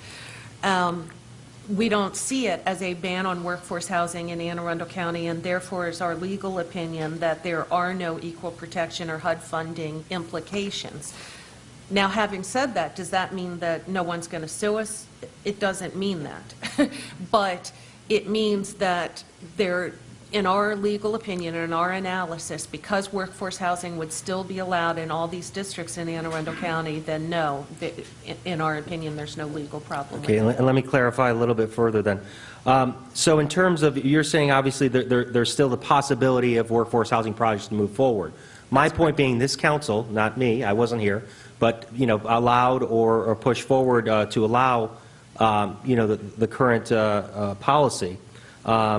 So you're saying that the current property owner could not sue. They have a project that are going forward and basically say, hey, this council decided that, we're going to allow this. Now all of a sudden we're doing a 180 and you're basically not allowing me to use my property. I just want to be clear about what... I'm not saying that no one can sue. People can always sue. But Sure. what I'm saying is that the evidence, the facts as applied in Anne Arundel County show us that since 5611 passed, there have been workforce housing projects that have been completed and successful in Anne Arundel County, and not a single one of them needed to get a special exception under 5611 because there was other available land on which to build those homes. In addition to that, if this bill 8214 passes, there would still be workforce housing allowed in R10 and R15 with special exceptions, and in R22 at all times. And Mr. Tom, maybe you can answer this. This will be my final question. Adjoining jurisdictions. Do you know in terms of how Prince George's or other areas follow this? My understanding is they even have an even more liberal policy in terms of workforce housing. I'm just curious. Are you aware of what other jurisdictions have? My understanding is the same, although I haven't really delved into it in any great detail. Okay, thank you. Thank you, Mr. Chairman. Thank you, Mr. Pruski. Mr. Smith? I guess the heart of the issue for me isn't, I totally agree with the sponsor of the bill. I think if you're trying to do something that's R15 or R22 and R2, certainly that wasn't the general sort of purpose of that property. But for me, it's the process. And the process says that there is a hearing officer and there's a council, there's a body that has the ability to determine those the situation is adequate for me. And certainly, for me, it doesn't seem like this process is broken, so why fix it? We just spent the last hour talking about a bill where a number of community members came up and said, if it's not broken, why fix it? Well, I say the same thing on this bill. For this bill, if it's not broken, why fix it? We have organizations and people within the administration, as well as the council, that can provide or inject their process and thought process into it, because there may be an instance where it's appropriate. And to say that we should wait every 10 years for zoning, comprehensive rezoning, doesn't give this this body or this county the ability and the flexibility to adjust to the market or to every other trends that are occurring. So certainly, I'm all for keeping the rural areas. They want to be rural. If you guys came to me and said I didn't want this in my district, I get it. But we have a process, and let's continue to utilize that process to benefit all of Anne Arundel County. So that's my only issue. Mr. Chairman. Thank you. Mr. Peruka. I want to offer a comment as well, and on behalf of the people of my district, who I've heard from at some great length on this bill. I don't see this either as a ban on workforce housing, but I do see it as a policy question. And I talked with a lot of the people who developed the small area plans in my district, and who also were involved in the general development plan. And to allow this this variance in R2 and R5 to go to R22 is not doing justice to defending their decisions and defending those plans. So I don't see this as a ban on workforce housing. I see it as a defense of our current zoning, which is also part of our policy. That current zoning at R2 and R5 either means something or it doesn't. And it seems to me that, and I think it seems to people overwhelmingly in my district, that that this is a defense of the plans which were put into effect at great.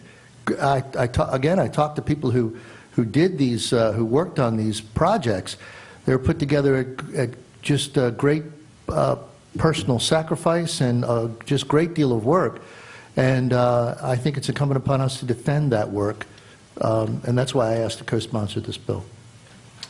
Thank you, Mr. Peruka. Are there any other council members with questions for the administration? Seeing none, thank you. At this time, we'll move into the public hearing on Bill 8214. I do have some folks signed up to speak on 8214. If you'd please come forward. Sandra Spadaro, Paul Spadaro, Steve Moore, Mike Pitchford, Linda Schuett, and Chicky Grayson. Y'all, the six of you would come forward, I'd appreciate it. Before they get started, I'm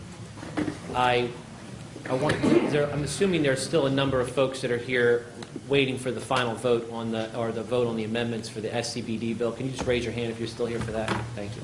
I've decided to withdraw that bill, and so I don't want to waste the rest of your evening. I don't want you to have to sit out there until we get to the vote, only for me to do it then, which would be in 2 hours. You're already frustrated enough with me as it is. So. But thank you all for your input. We do appreciate it, and we do listen. Thank you. Have a nice evening. Mr. Chair, can I co-sponsor your withdrawal amendment?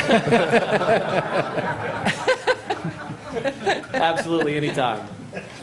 Okay, back to the the folks who've signed up to speak.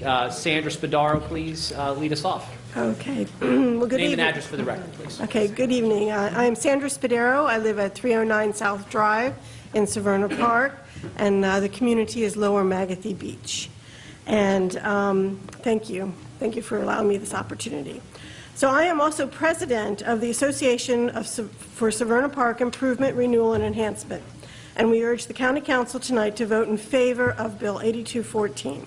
We believe the bill helps direct growth in our county by closing a loophole to bypass local zoning to allow workforce housing as a special exception use in R2 and R5 areas. The small area plans were designed by the county government in collaboration with residents to steer the future direction of each of the local communities.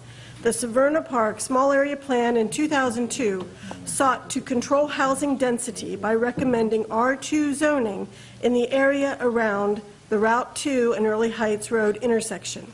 Concerning the early station apartment project, there is nothing in the small area plan that allows for apartment-style housing and high-density R22 housing. The large jump in density will have negative effects on the community infrastructure, schooling, environment, and other county projects. I feel that my quality of life is under attack. Increased housing density saturates the roads with traffic and gridlock, leads to overcrowded schools, costs residents more in taxes to pay for increased need of police and firefighting support, waste pickup, snow removal, and declining environmental health, water, and air pollution. As I go to work and travel the county to run my errands, I sit in traffic along Route 2, Mountain Road, College Parkway, Forest Drive, and Riva Road. I wonder who benefits from development that overburdens my community. There is no benefit to my community. There is no benefit to the environment. More taxes and more pollution, more traffic, and more demand for resources. Trees are destroyed, the river's quality declines, leading to people and animals sickening. And again, I would please ask you to vote for the bill. Thank you. Paul Spadaro. Good evening. My name is Paul Spadaro. I'm president of the Magathie River Association, and I have a few words to say about supporting this bill. As we sit in traffic along Mountain Road, College Parkway, Forest Drive, River Road, we look at development, and it's not hard to see the harmful effects. And I ask myself many questions, but who really benefits from this? And for most of us, growth can only mean more taxes, more cars, and overcrowding schools. And we read in the papers concerning me, since I'm president of the Magathie River Association, declining health of our rivers. It's declined to the point where our pets are becoming sick from what's in this particular river. So why do we need to build more homes and apartments, and in the process destroy more trees, pave more surface, and add more pollution to our rivers? The small area plan was designed by the county government to give residents a say in the future direction of their communities. Concerning the Early Heights apartment project, the Severna Park small area plan, we the people decided in 2002 to limit growth and housing density in Severna Park by recommending R2 zoning in the area around the Route 2 and Early Heights intersection. The Magathie River Association urges the County Council tonight to vote in favor of Bill 8214. We believe that bill will help limit growth in our county by removing the workforce housing as a special exemption use in R2 and R5 areas. This will close a loophole to bypass local zoning laws, thus allowing projects like Early Heights Station apartments to move forward. Gentlemen, we live in a county because we like the suburban single-family lifestyle. In closing, there's two thoughts. I want to address Mr. Smith's point. Please summarize quickly, Mr. Yes. Mr. Smith mentioned about having the opportunity to either have the council straight up a vote for a project or not, and or you could do it through a bill. I think the bill is a better direction because a bill becomes a law. And the idea here is we don't have any control of the next county council. So the next county council could be either pro-development or pro-business or pro-environment. So the decision, that's what I was trying to make. Thank you, Mr. Spadaro. Appreciate Thank you. Steve, I believe it's Moore, is that Yes. correct? Mr. Chairman, real quick. Oh, I'm sorry, Mr. Smith. Just to allude to that, the next county, just like the previous council as well, also modified the law. So just as easy as they can modify the law to change this back, they could also, in the next council, change it back and forth and back and forth. So the law, to some extent, I mean, you hate saying that, depending on who the council people are, will always have the ability to modify the law. And so the process says it still comes to us. Well, let that current council make that determination. That's all I'm saying. It's we don't have to go back and forth on a particular bill when the next council could literally just change it back again. And so I didn't mean to interrupt you guys. Thank you, Mr. Smith. I apologize for recognizing you. Mr. Moore.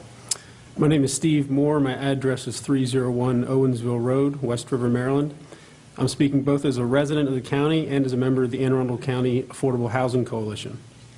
I'm opposed to Bill 8214 because it dramatically reduces the amount of available parcels in the county to develop workforce housing.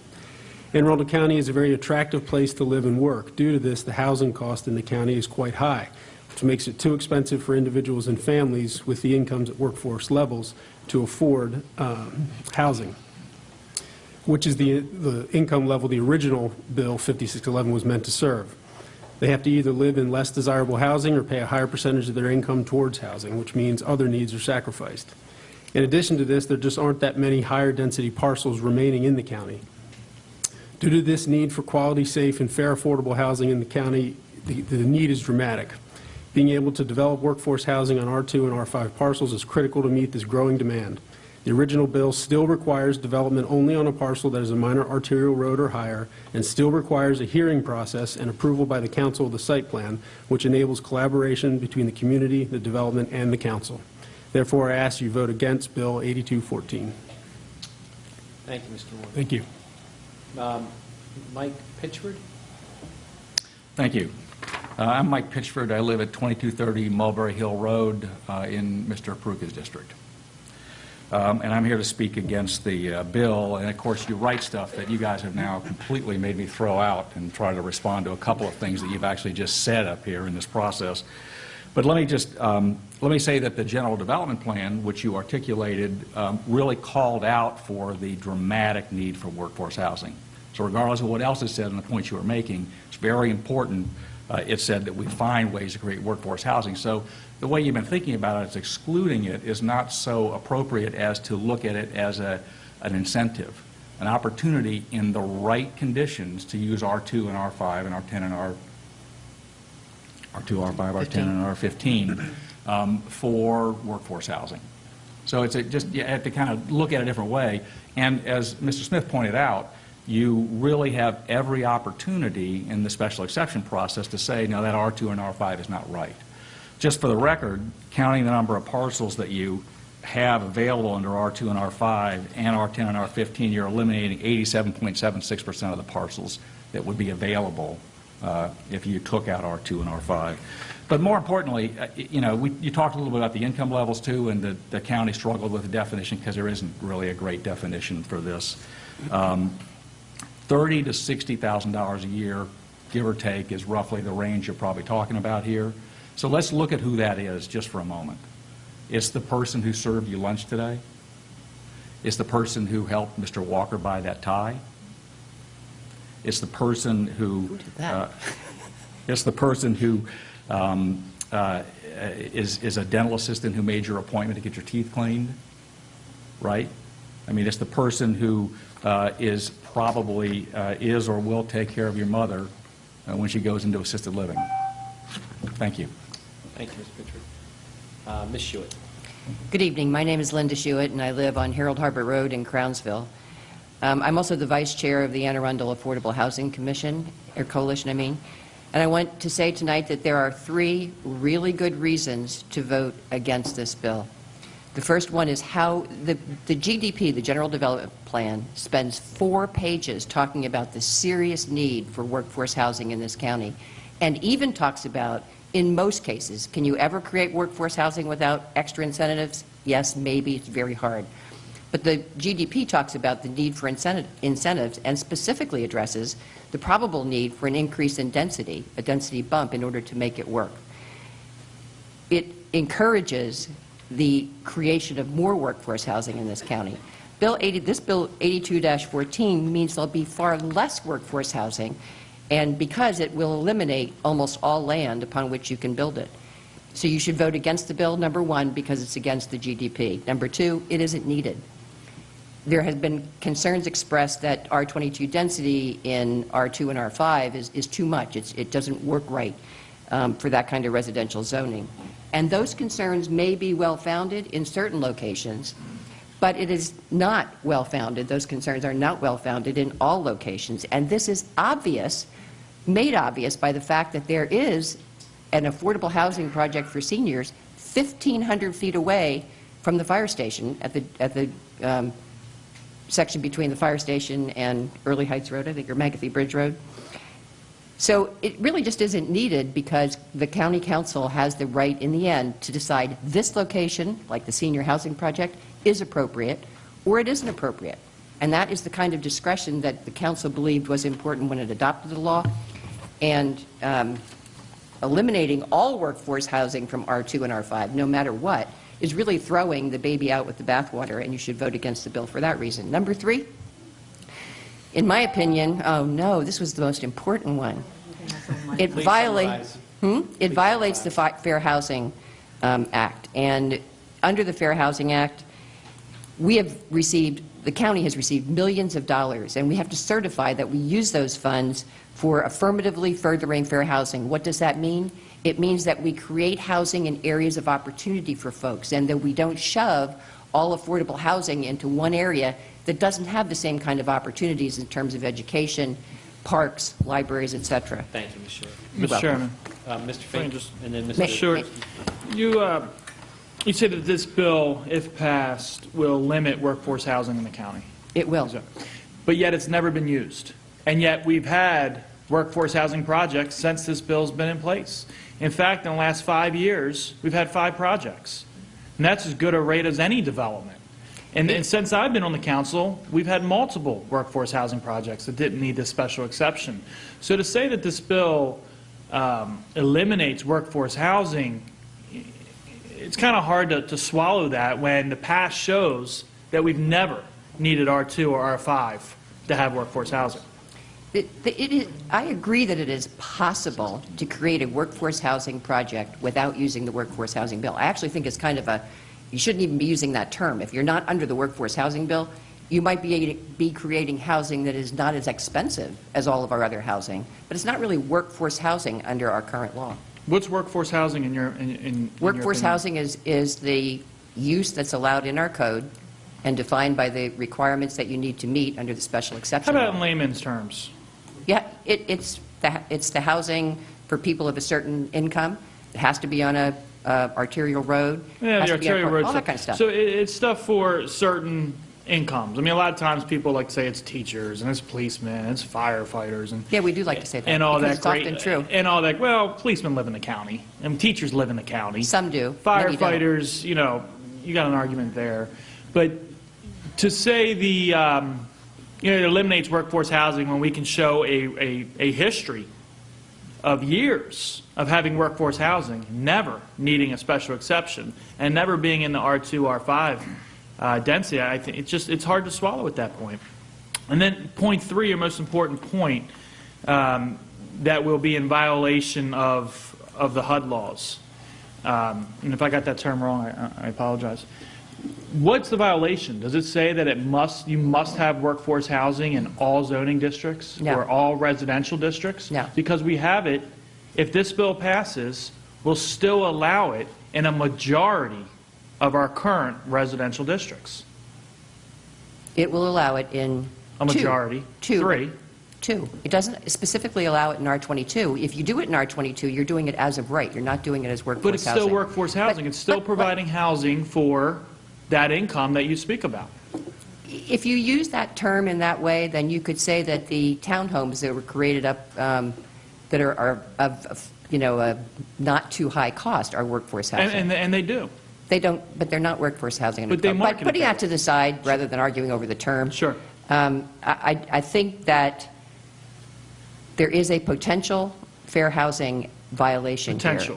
here. Yes, because the violation is if you put all of your, if you're going to create workforce housing, then you need to be sure that you are allowing the folks who are going to live there to have the opportunity to choose to live in different locations. They may choose to live in Glen Burnie, they may choose to live in New Severna Park, but there have to be areas of opportunity for these folks. You can't exclude all areas of opportunity.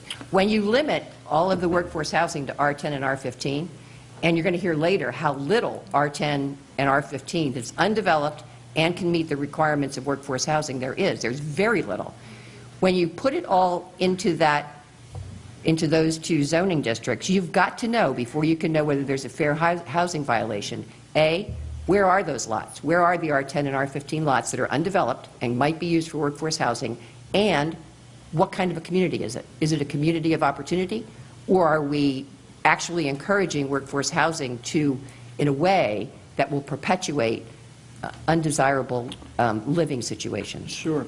But wouldn't it be foolish for the council, or for any council or anybody, to pass laws based on today's zoning when we all know tomorrow's zoning changes? And that we should in fact have a policy on zoning, not so much base it off of today's current zoning. Because tomorrow, an administrative hearing officer can change zoning on a particular property. The county council, the county executive sends down comprehensive rezoning in the next term. We can certainly change the zoning of the property. So to say that today there's not enough R10 or R15 doesn't mean there won't be tomorrow if the county decides that, hey, we need to put an increase. And also to say that we're in a violation of these laws, that's not true. You kind of back and said it's a potential violation.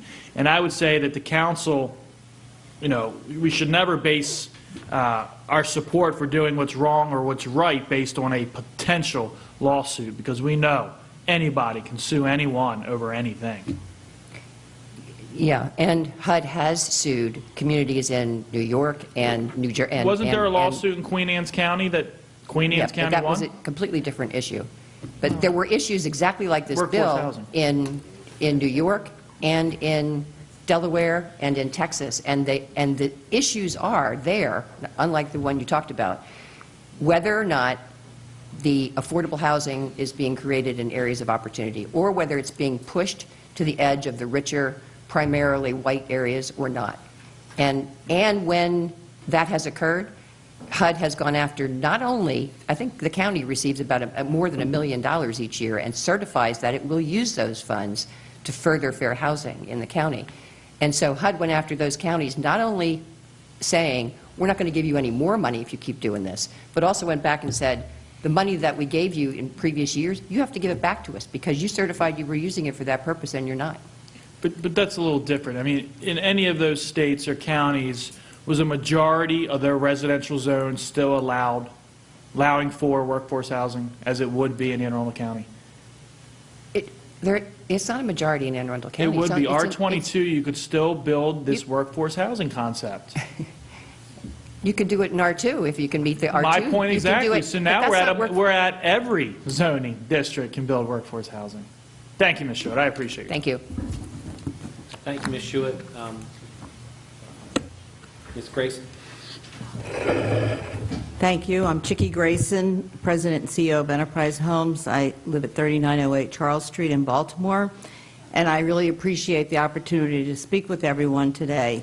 Enterprise Homes is the developer of Early Station, which sought to develop workforce housing on R2 land in Severna Park. Early Station was the first proposed development using a potential density bonus to help build workforce housing in Anne Arundel County. Let's be clear about this. This is the first development that tried to use the workforce housing density bonus. And shortly after a proposal was submitted, a bill gets introduced into Anne Arundel County, 8214, restricting a density bonus in R2 and R5 zones. Since the county's development process provides many opportunities for public comment and council votes, why not see the process through rather than cut off the development from the whole county for workforce housing? Because that's essentially what's happening here today. People are generally afraid and don't understand affordable housing. Everybody's been asking, what's the definition of workforce housing? I'm one person who's very happy that there isn't a definition of workforce housing, because sometimes definitions get you really in trouble. But essentially, I believe in the bill that was passed in 2011, it was people with incomes up to 120% of area median income. So that's, for all intents and purposes, the county's definition of workforce housing. But it is time for Anne Arundel County to understand and embrace changes that have occurred over the past almost 30 years in the world of affordable housing. The high-rises are gone. The barrack-style housing is being replaced with townhomes and small apartment buildings. Today, we know that a healthy community is a diverse community. The investments in affordable housing are largely private investments. These are not government investments. These are private investments, and the cost per unit equal the dollar value to those being built without income restrictions. Please summarize, Ms. Grayson. I would like to say that, unfortunately, I have to say that R10 and R15 are code words for no affordable housing. If you want your residents want great schools, they want great teachers, they want excellent safety, police, and support. it's incumbent upon you to allow those people to live in those communities. If they Thank can you. teach your children, they can live in your communities, and please vote against Bill 8214. Thank you very much. Thank you. Will the next 6 individuals please come forward? Lisa Bender, I believe it's Diane Zachary, Danielle Brooks, Catherine Philibin, Maureen Carr York, and Eileen Mager. Apologize if I'm butchering the last name.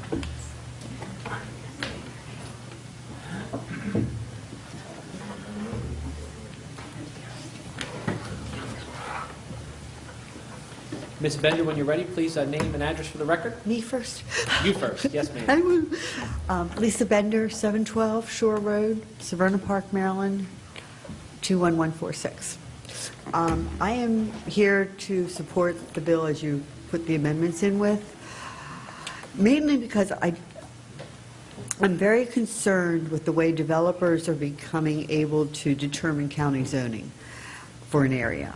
Most developers are not really concerned with the quality of life of a community, more with the quantity of their profits.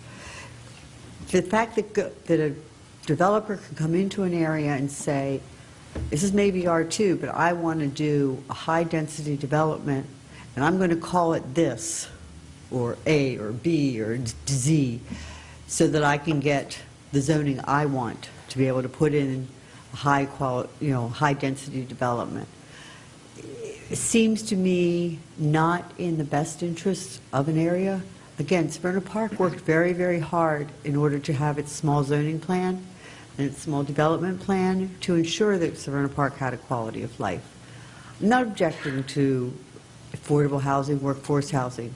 It's that somebody can come in and change a zoning without the approval of the whole community. Because it doesn't only change the quality of that life, it's the schools, it's the maintenance of the infrastructure, it's the environment. High-density development is not appropriate in Severna Park. There is low income or affordable income in Severna Park. There's some in my community.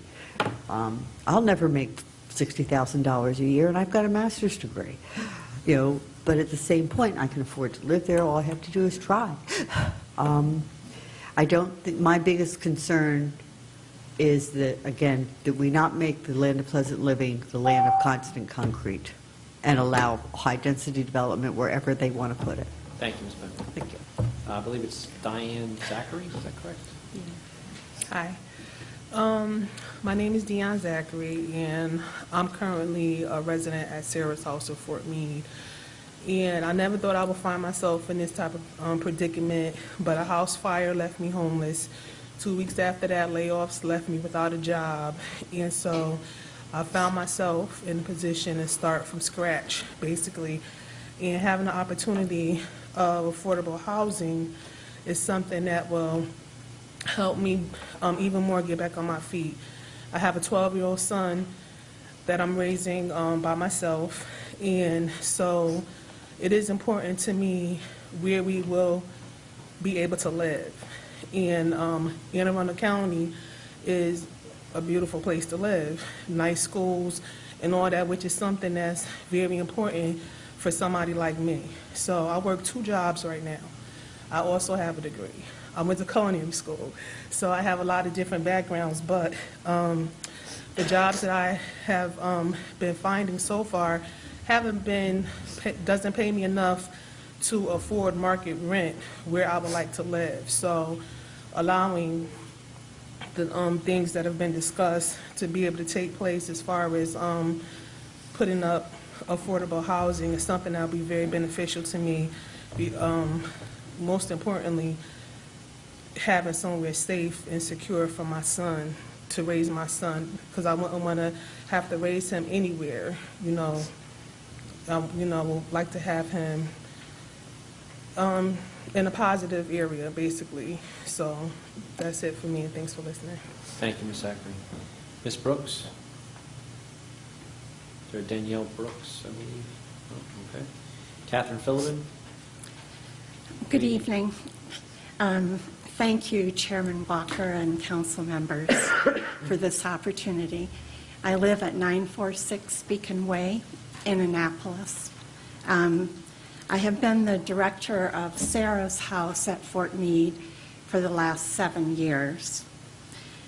On a daily basis, I see our guests who are with us from 3 months to 15 months struggle when they have completed our program, have been fully employed, have received some further education and developing skills that enables them to return to the community and to pay for housing.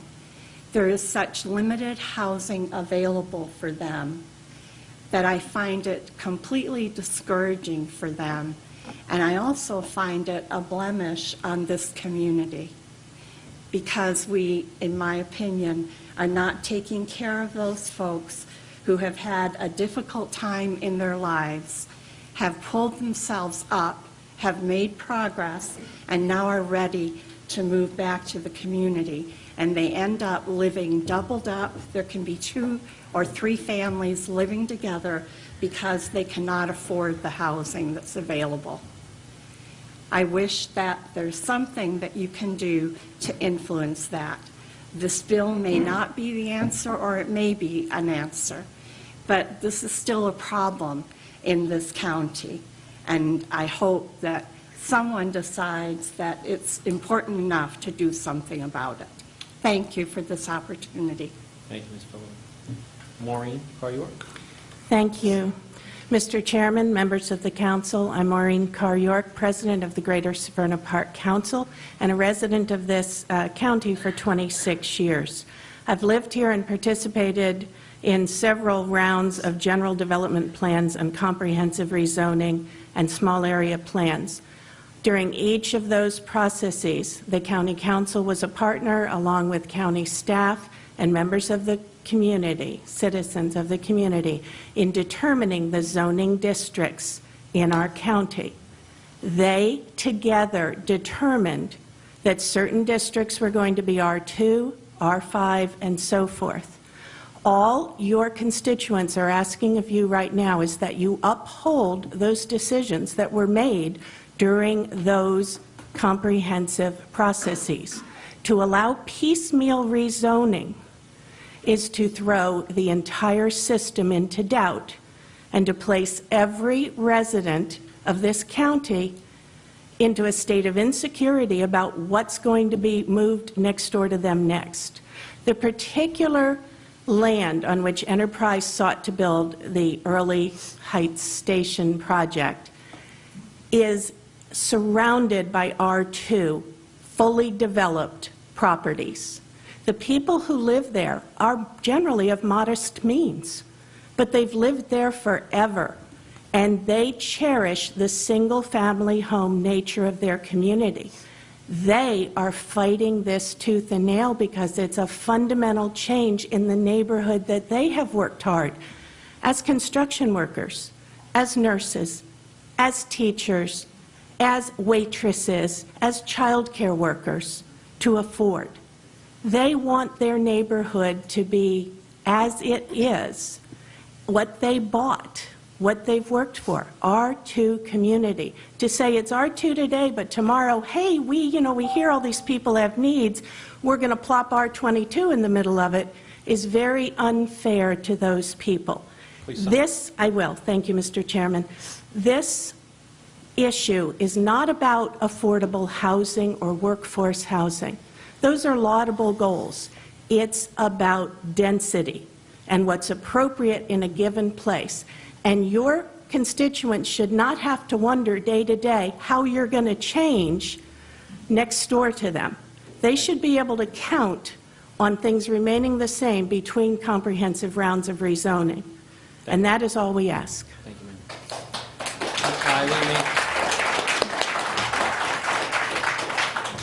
Eileen? My name's Eileen Mahar. I reside at 826 Nutmeg Court in Odenton. I am actually the outreach caseworker at Sarah's House. One of my main jobs is to help find affordable housing for our working families. And I support the workforce housing. What I would hope would stand is how the process is now, like Mr. Smith was talking about. If it comes time for someone wants to rezone R2, you have processes to go through. Why stop it? It's very difficult enough for these families to get housing in this area. And I'm talking about these families. Those daycare workers, my children's daycare workers cannot afford to live in this county. It takes an average of $24 an hour to afford a 2-bedroom apartment in this county. I have 13-plus years experience in my field. I am a college graduate, and I don't earn $24 an hour to live in this county. So whenever, I'm not saying that we don't, every R2 exemption has to be approved. I'm just saying I would like that process to stay for those incidents where it can and does make sense for the exemption to go through. And if it doesn't make sense, then it doesn't make sense. But the process is not broken. Again, why are we going to fix it? Let the developers put it through, let you guys do your job, and let the decision be made at a later date. But tying hands is making it more and more difficult for our community members. Their children go to the same schools our children go to. They work in the same buildings we work at. They are our waitresses in our restaurants. They are our assistant teachers in our schools. Daycare providers. I have a mother and a father with 3 children that both work full-time and cannot afford affordable housing in Anne Arundel County. It's like you can work here, you just can't live here. And we all rely on each other in order for this county to grow. And I just ask that you not change the bill, that we allow R2 exemptions to go through. Thank you. Thank you all for your testimony. The next group of folks includes Marta, looks like Marta Brohan, Okay. Kaja Green. I can't read the next. Oh. I apologize. Did I call your name and did not recognize you? No. But she does want to testify, Mr. Walker. Oh, okay. Well, we have to go in the order of the people who And that's signed up fine. first, If you and then you're would- welcome to testify after that's over. Okay. Sorry. I can't read the next name. It's the phone number is 301-256-2695. It looks like it's in cursive. Keisha Scott. I'm sorry. Apologize, Keisha. And I think that's it. So then, after those 2 individuals, then you can speak. Marta? Yes. Marta? Hi. Yes. My name is Marta Brohan. I live at 7915 Wellwater Way in Elkridge, Maryland. I oppose this bill. I'm in support of affordable housing and workforce housing. I work at Sarah's House. I'm a caseworker in Anne Arundel County. I have 2 college degrees, and I work full-time as a caseworker. And right now, I'm living with my parents because I cannot afford affordable housing in Anne Arundel County, a 1-bedroom. If I didn't have supportive family, then I would have to get a second full-time job in order to live in Anne Arundel County. Thank you. Thank you. Ms. Green? Or is there a Green? Kaja? Nope. I don't see anybody else. Okay. And then you, ma'am, I'm sorry. Keisha Scott. Yes, Ms. Scott. I'm a former resident at Sarah's House. That was my last permanent, I should say, residence. I lived there for 2 years. That's 2015, 20th Street, Fort Meade, Maryland. I currently have 3 jobs. I'm going to school part-time. I have a 5-year-old son. I'm a single parent, and I can't afford to live in Anne Arundel County. I work really hard, and I don't understand why even people that I know, one of my managers, is living in a motel with her 2 children, paying $1,800 a month, but she hasn't been approved for a $900 apartment based on her income level. The income level requirement is way too high for anyone of modest means to live anywhere in Anne Arundel County. I spent over $800 application fees just last summer trying to get approved. And I just want to say that it's really necessary, and I want people to stop focusing on the zone and think more about the need. I know it's not enough that I can tell you. I can't tell you much about the zones and the requirements for it, but I know it's not enough. And I know plenty of people, plenty of hardworking people that are in the same predicament. You see them every day. You wouldn't know. I don't have a place to live. No one know about looking at me. I'm going to leave here and go to work. That's what I do. So that's all I have to say. Thank you. Thank you for your testimony. Yes, ma'am. Go ahead with you. Sorry for the confusion. No problem. And I'm dealing with a cold right now. You state your name and address for the record. My name is Jennifer Davis. I live at 615 Emerson Place, and that is in Mr. Apruka's district. The reason why I was recruited at the last minute and not signed up is I've been rather outspoken in my community about this bill and about this issue because I am in Severna Park. It was stated earlier how I got recruited. It was stated earlier about the school districts, and you know, everybody wants to go to a good school. And of course everybody wants that. My main issue is I'm just going to say Oak Hill. It's not limited to Oak Hill. It's the entire Severna Park school system is just jammed from all sides. It's full. And although it's not technically full, the numbers are not technically there. This year, according to the numbers at Oak Hill, there are 43 openings.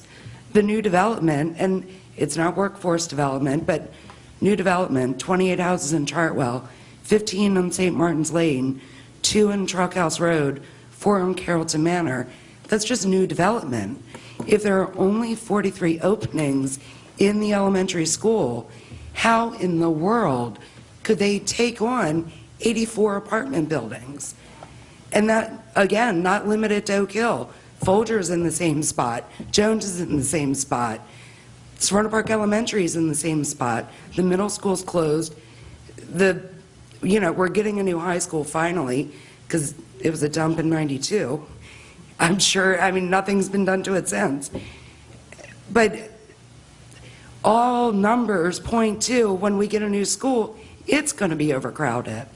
So I would just like to say that although everybody wants to be in a great school district, it's full. Thank you. I believe, gentleman on my left at the end of the table, you were next, and then Mr. Delamater, and the gentleman on my right. Okay, fair enough. As soon as these folks clear out, then we'll open the...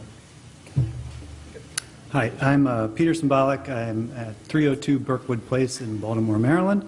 I'm a fair housing research analyst for the ACLU of Maryland, but I was raised in Anne Arundel County in Mr. Trumbauer's district, and for many years operated a business on Main Street in Annapolis. So I speak from a number of perspectives in urging you to vote against the bill. The changes to the zoning regulations proposed in Council Bill 8214 will further exacerbate the problem that many Anne Arundel County residents face, finding a home that does not cause undue financial burden on their families, and the problem that many businesses in the county face, finding employees that can afford to live near their jobs. Restricting workforce housing to parcels zoned R10 and R15 will severely constrict the areas of the county where this needed resource can be built.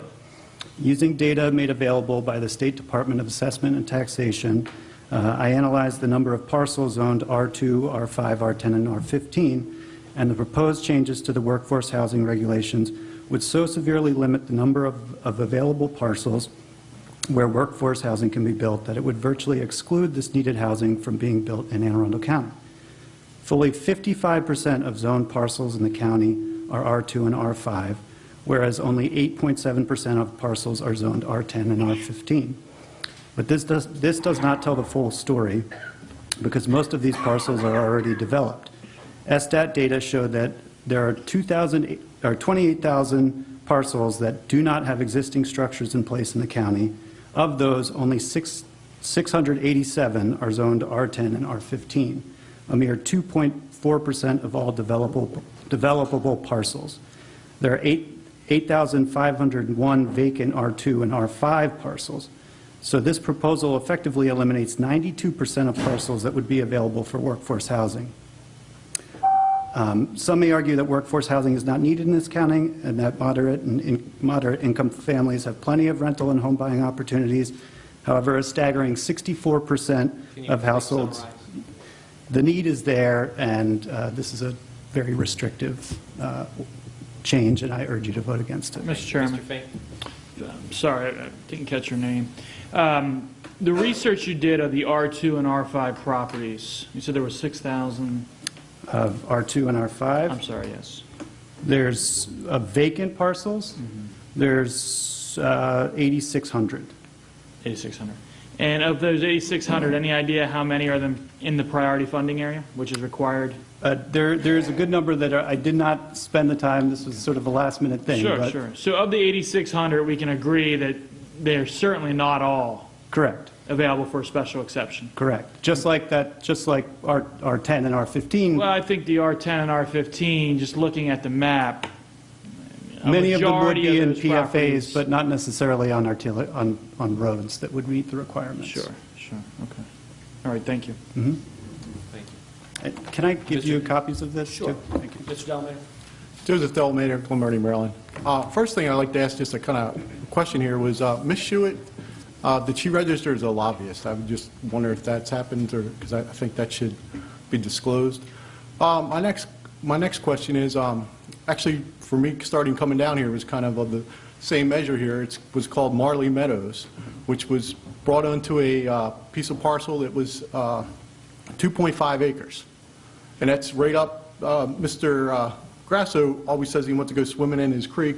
Well, I think that is kind of going to keep that from happening, because now if you know where Marley Meadows is, it's right off of B&A Boulevard. And if you go right there to the elementary school, that, you know, we passed this rain tax, well, we've added 6 classrooms to that elementary school now because of this, because so now we've taken all that parkland to put you know, classrooms in. So I just kind of think that we need to look at this, and also we need to look at this as in a big picture, because where that parcel is and where these R2s are, they are not designed for the roads. Where I live at in Sun Valley, which has been there since the 50s, and I actually bought my house foreclosed because I couldn't afford it, but I actually got out of the Navy, got a good job, lived in an apartment with my sister, saved my money up, and went and bought a house that was foreclosed and fixed it up myself. And by God's good grace, I was actually to pay it off this past December. So I own that piece of property now. So, you know, get out there and go to work, save your money. You know, I don't think you really need this work for it, but let's go back and look at the aggregate there. If you're going to leave where this place is on Ritchie Highway and Burley Heights Road, you have to go either north up through Glen Burnie or south down through Annapolis. Well, I just heard tonight that they're talking about having to redo the bridge across the Severn River here because there's too much traffic.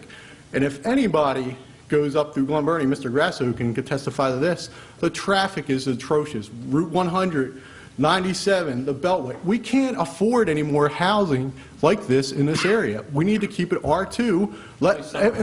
If we really need this workforce housing, let the developers develop it as R2. Why can't they do that? Because you know why? They need the money. It's all about the money. And one other thing, remember Agenda 21. Everybody look up Agenda 21, and you will understand what this is all about. Thank you. Mr. Chairman. Mr. Grasso. Yeah, Mr. Delamater, I just want to applaud you for your statement, because I don't know if folks have taken a notice of this, but I remember the stats like last year or so, over 30,000 people have left Baltimore City and have come to good old Glen Burnie and Dundalk. Now, I was raised in a family that says, live within your means. If you can't afford it, then go out and earn it. So when I hear all this stuff, you know, everybody's talking about they work in full-time jobs.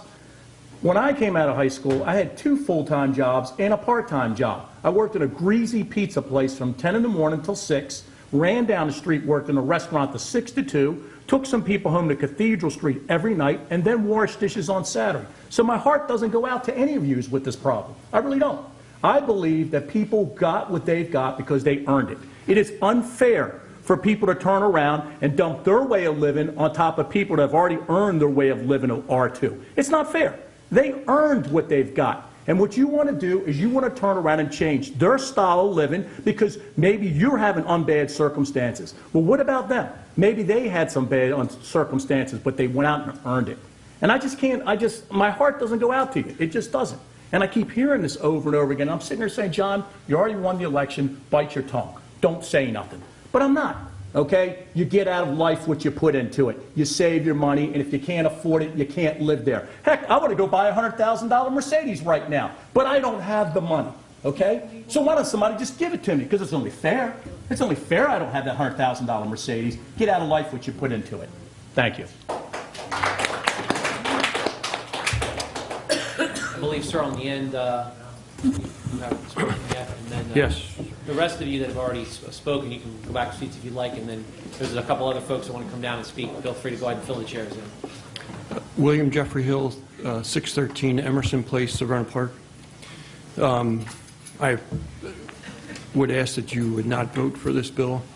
I oppose it, I believe already, as Councilman Smith has said that the council already has the ability to review and reject through the special exemption process, that a specific bill like this hinders that process. I also want to thank Councilman Graziano for leading right into one of my other issues. I think this bill has come about only because of the prejudice or racism, ignorance, and fear that Severna Park has had in the area of workforce housing. Excuse me, we will not tolerate that. He has his 2 minutes to speak. Please continue. This is definitely a case of not in my backyard, and that's all I have to say. Thank you. Gentleman to his left. Please go ahead, sir. Hello, I'm Britt Griswold. I live at 823 Holly Drive East, Annapolis, Maryland, in the community of Amberley. I wanted to make a few points. This is not really about workforce housing. It's about the appropriate density of development. I have to strongly disagree with you that this is prejudice-based. I have nothing against workforce housing. I have concerns about development density. Special exceptions in R2 and R5 is sort of like a neutron bomb to years of planning for smart development that can be blown away with this law. So that's why I want the change made. We do not really trust, as landowners, special exception processes to make good and smart decisions. We don't trust developers to act in the interest of the communities that they build in. And frankly, I'm sorry to say it, county councils is a crapshoot on what you're going to get for a development decision. So if you need workforce housing land, and I understand the reason you want to be able to upzone to make it profitable for developers, but you have to weigh that against the need for development process and smart development. And there's got to be a balance, and I don't think it's found without this bill. You need workforce housing changes, do it through the normal zoning process. That's what we have. If you need more R5, R10, R15, add it to the next plan. Get people to agree to it and pass it. The objections to humongous upzoning has nothing to do with who will use it. It has everything to do with proper placement of high-density growth. Thank you very much. Mr. Ladd. Good afternoon. Good evening. Dick Ladd, 1537 Chipsview Road. I'm back here with a retrospective couple of comments about some experience that I had while I was amongst you last term. First of all, I support the bill. I voted for Bill 5611, and I thought I understood it. And some of the unintended consequences played out before me when we were doing a lot of cluster development. Cluster development, for your information, is for some people listening, is R2, R5, attempting to set aside a portion of a development and doubling up on the density on the rest. So we have had several experiences where we took R2 and R5 and started trying to put this in the midst of a lot of other places where we had basically R7, R8, when you start calculating, upwards of R10 being dropped in the middle of an R5 or something. It almost doubles. And that seems to be about the extent to which you can take and press a community of interest of people who are property owners. We talk a lot about property rights and the rights for people to have a place to live, and I fully support that. But the people who live there have property rights as well, and that's what I keep coming back to when I think about this problem. Those people that are sitting there have spent their time there, they've put their heart, their family, and it's there, and suddenly you're going to put density right in the midst of it, and it just doesn't work. The other thing I would call to your attention, remember there was some legislation that came through where they said they wanted to start granting the authority for developers to go in and put high-density development in certain places if they did and provided certain amenities to the community. One of those amenities, for example, was shuttle service to various places. I note that because that is something that's starting to emerge, and I know the buzzer is going to go off. But if you listen to the ongoing discussion about transit, and you see it in the city here, or how we get transit to people, to places where people can live, to get them onto mass transit, to get them to where way to work. Part of the problem also is we don't have a mass transit system that gets to where people can or even want to live. And so there are other things that are available to us to getting people where they can live to where they can get on a bus or get to work. And that's another variable. That's something that's of interest to me. But having said that... Please summarize, Mr. Ladd. Okay. In summary, I think that we need to go back as a matter of policy and go through planning and zoning and say, how are we going to find the space for for higher density kind of residences? And I can tell you that when we did go through the comprehensive zoning, up in the back corner of one of our district, Mr. Peruka, we put in an R10 right next to an R15. So there are places where, when you look at the map, we can find places to put this workforce housing. I agree that we need it. Thank The other thing I would say, look at the difference in the income that lives here compared to some of the other places. Ours is twice, if not 3 times, what the adjacent.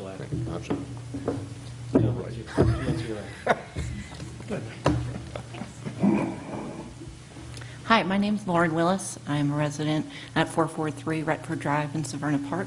I am in Mr. Peruka's district, and I'm a member of the Chartridge Homeowners Association. I don't speak on behalf of Chartridge, but I do want to let you know that we just moved in this past January, and part of the reason why we moved to Severna Park is because of the community feel and environment that it provides for our children. I'm pregnant, as you may or may not be able to see, and my husband and I spent practically our life savings making our way to this community.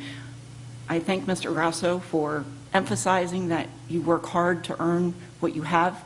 That's not to slight anybody who cannot afford to live in our community. I know you are equally working as hard. I used to work with you and among you. And right now, I'm not earning enough to continue to put my child in daycare, so I have chosen to stay full-time home with my family. This is an investment that we have made as a couple and as a family to live in Severna Park, and part of what I hope from our council and from our community is that what we bought into in purchasing in this community environment is what I can trust that you will leave us with. We would love to stay in this community for 20, 30 years, and that's our vision. We used to live out in Alexandria, Virginia, with an apartment building towering over us in our row home that we were, living in at the time. And we chose to leave that environment because that's not what we're looking for. And by rezoning with exceptions, things that are currently R2 or R5, that's changing what we bought into in our community.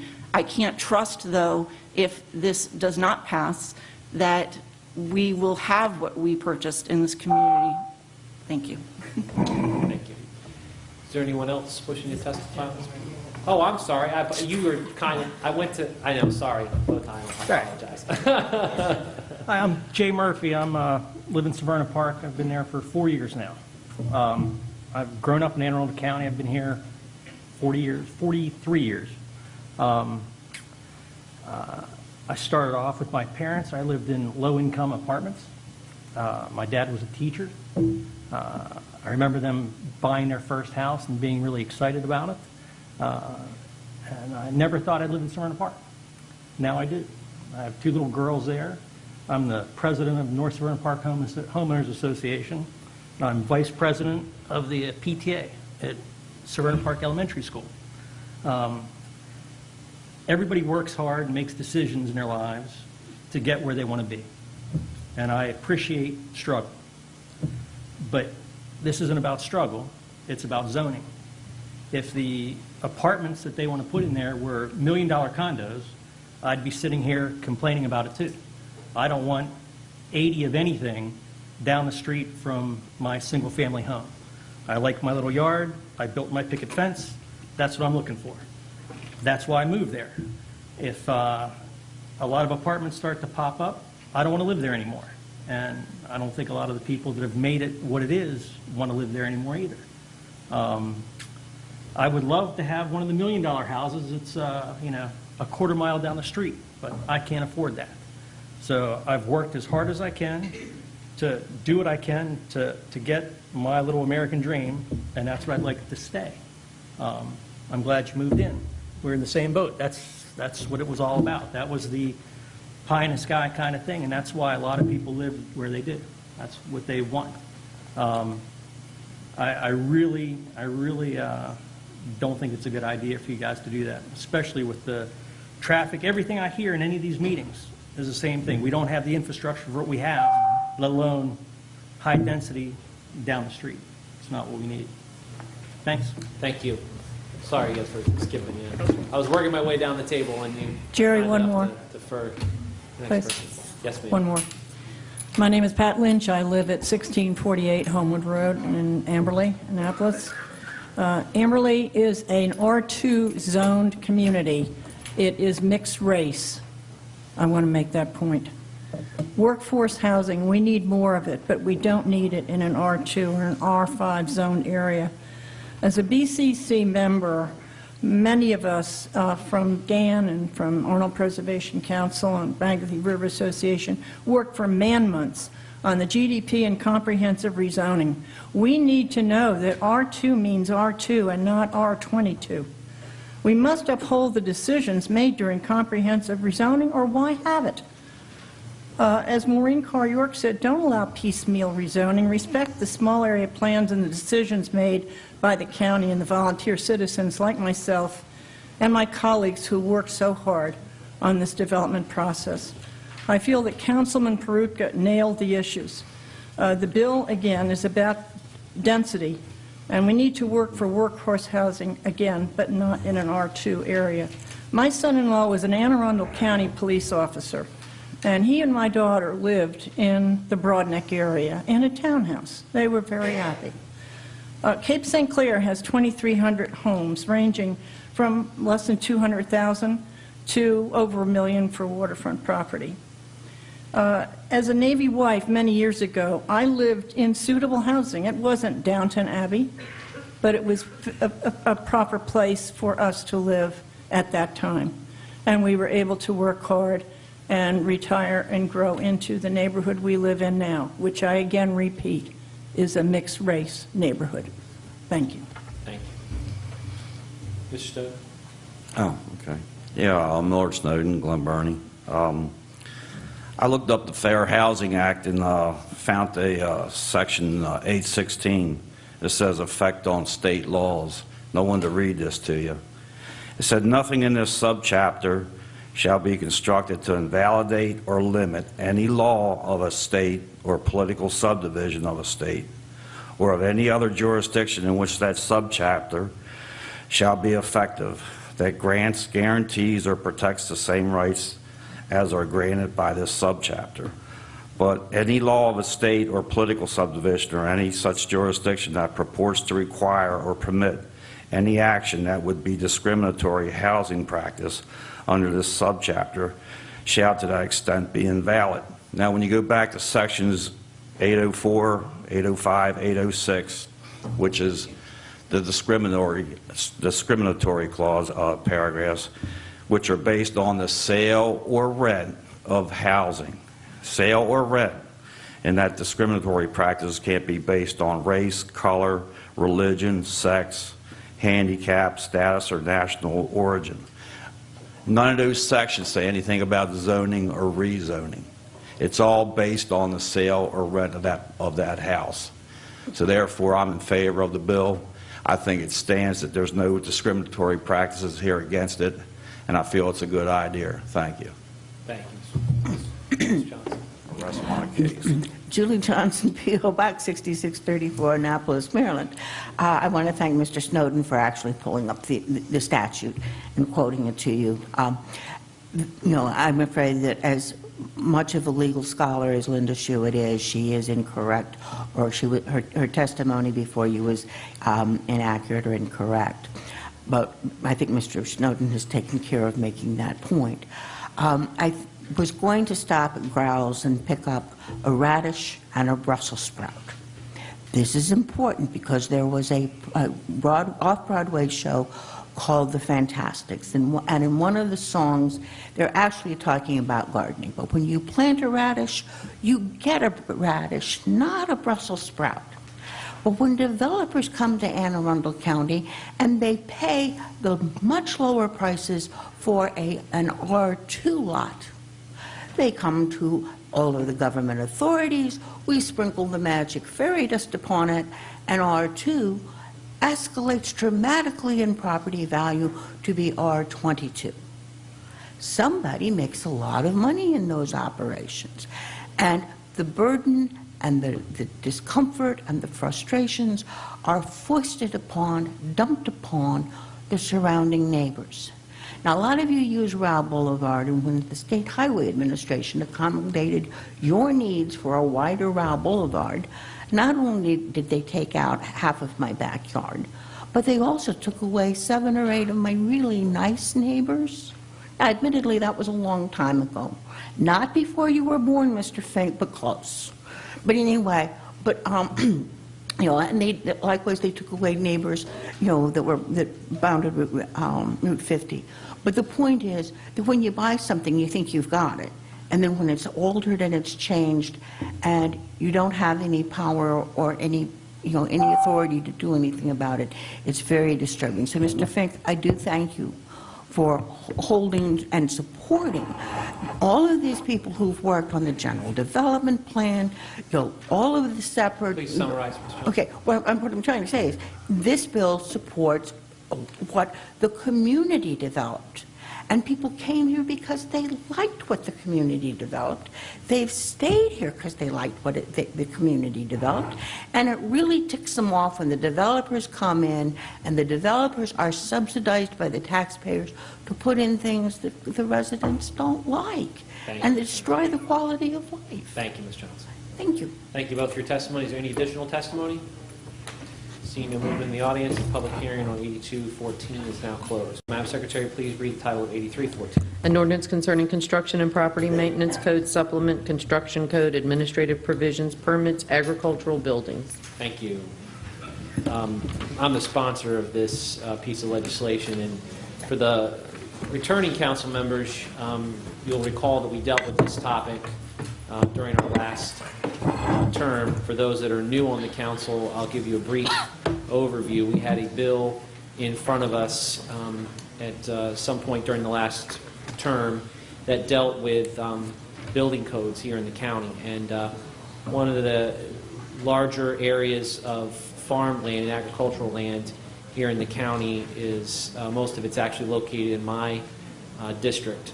And so during the process of reviewing the construction code bill, the council, I believe it was unanimously, as I recall, amended the property codes to allow for agricultural buildings to be built without permits. So somebody who is a farmer who is maintaining and operating a legitimate farm wants to build a pole barn to store hay, or a riding arena to have horse riding in the arena, have stables for their horses, could go ahead and build that without an actual permit. They had to follow the county code. They'd have to continue to follow the law when they built it, but they weren't required to get permits. So it was actually relaxing the regulations on the farmers.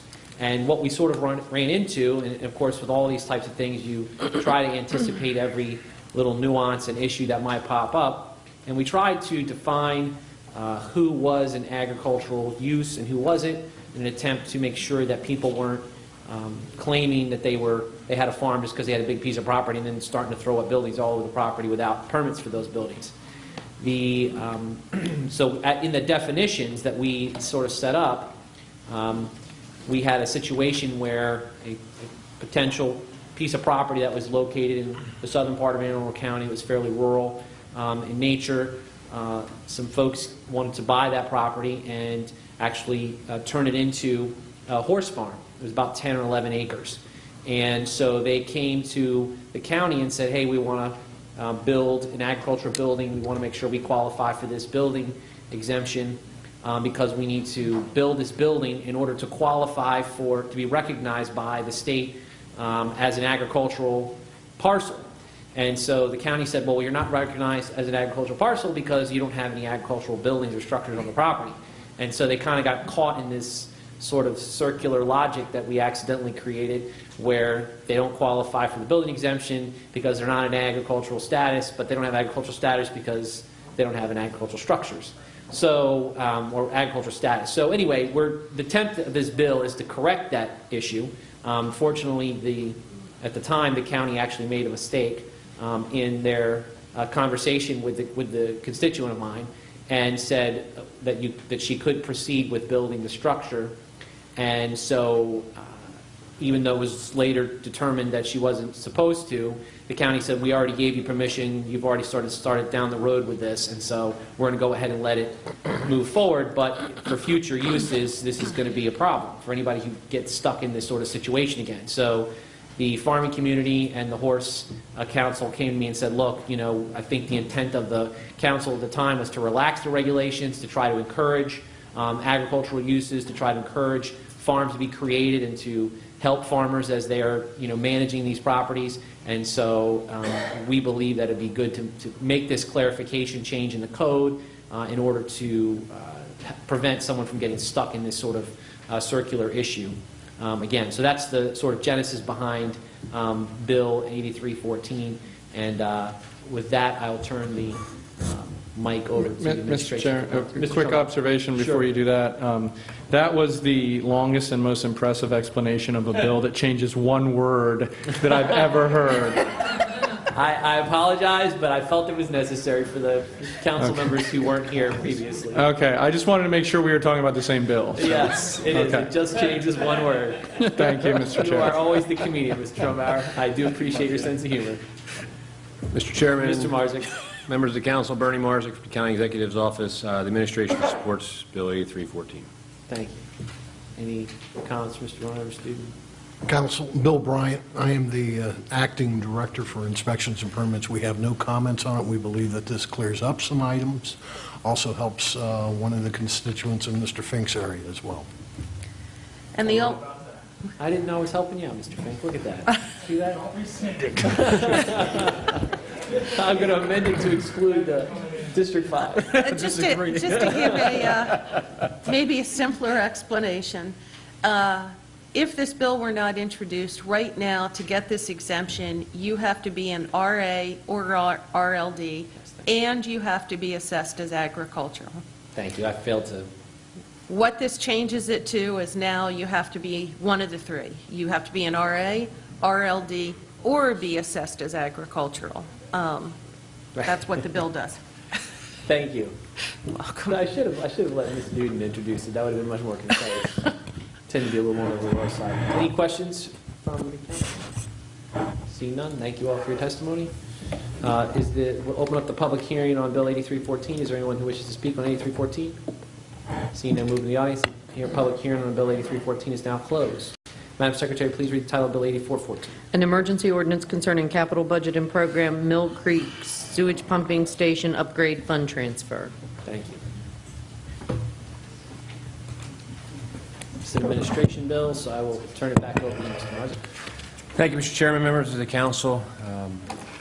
This is an administration bill. We would ask the council to support Bill 8414. With me today, we have Chris Phipps from Public Works, and Billy Penley from the Office of Budget, and Bruce Wright from Public Works as well. Thank you. Questions from the council? Actually, if no one's going to ask one, I will. We have some information that we got correspondence from the auditor. Ms. Sutherland's here with us tonight, but I'm sure you've probably seen that.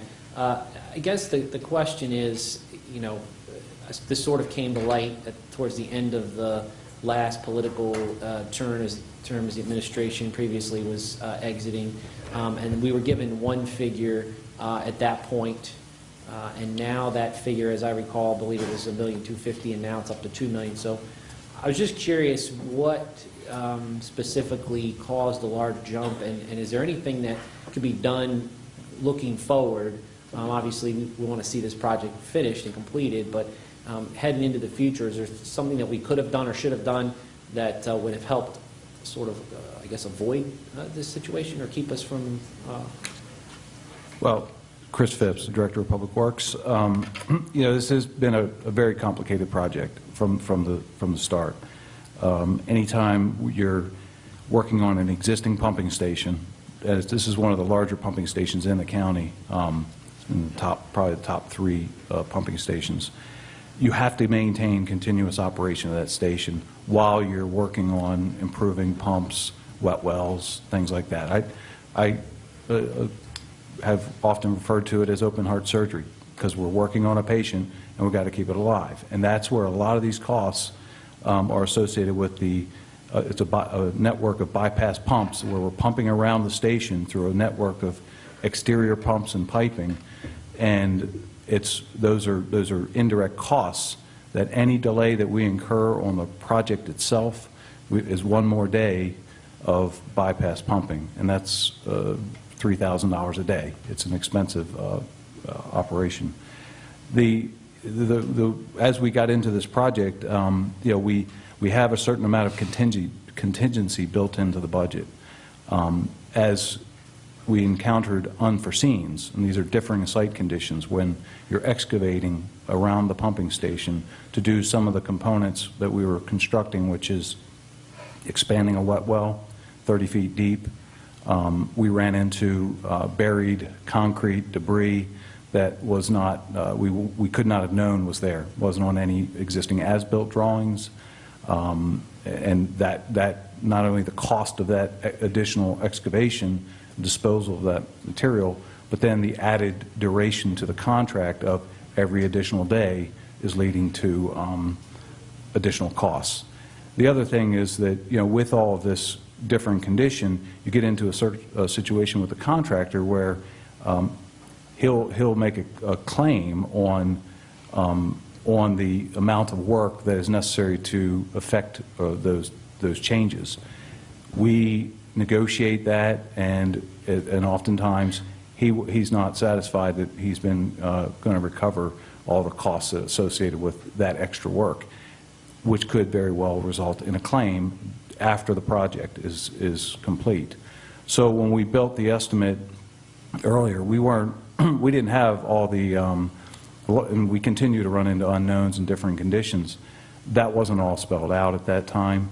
I think that we were not being as conservative in our claim contingencies as we really need to be, which is what's in the budget now. Is that across the board? You don't feel like you're being as conservative as you should be? No, I think on this case? particular instance, in this circumstance, because this is very unique. I mean, it's not often. I think I was asking, Bruce and I were talking about it earlier today. It was 10 years ago when we came down for utility in the utility program for a fund transfer, and it was actually associated with Mill Creek on some of the other work there. We had some pipeline work. But so you're saying for the last 10 years we haven't exceeded the contingencies that have been built in? Well, we may exceed contingencies, but not to the point where, you know, a lot of these projects you're going to have some offsets.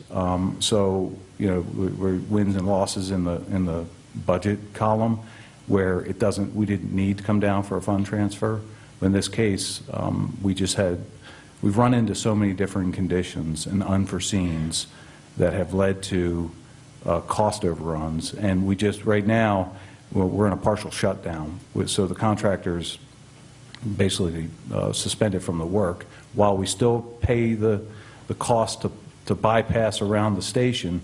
We're not really doing any active work there beyond paying for the pumps to run, the bypass pumps.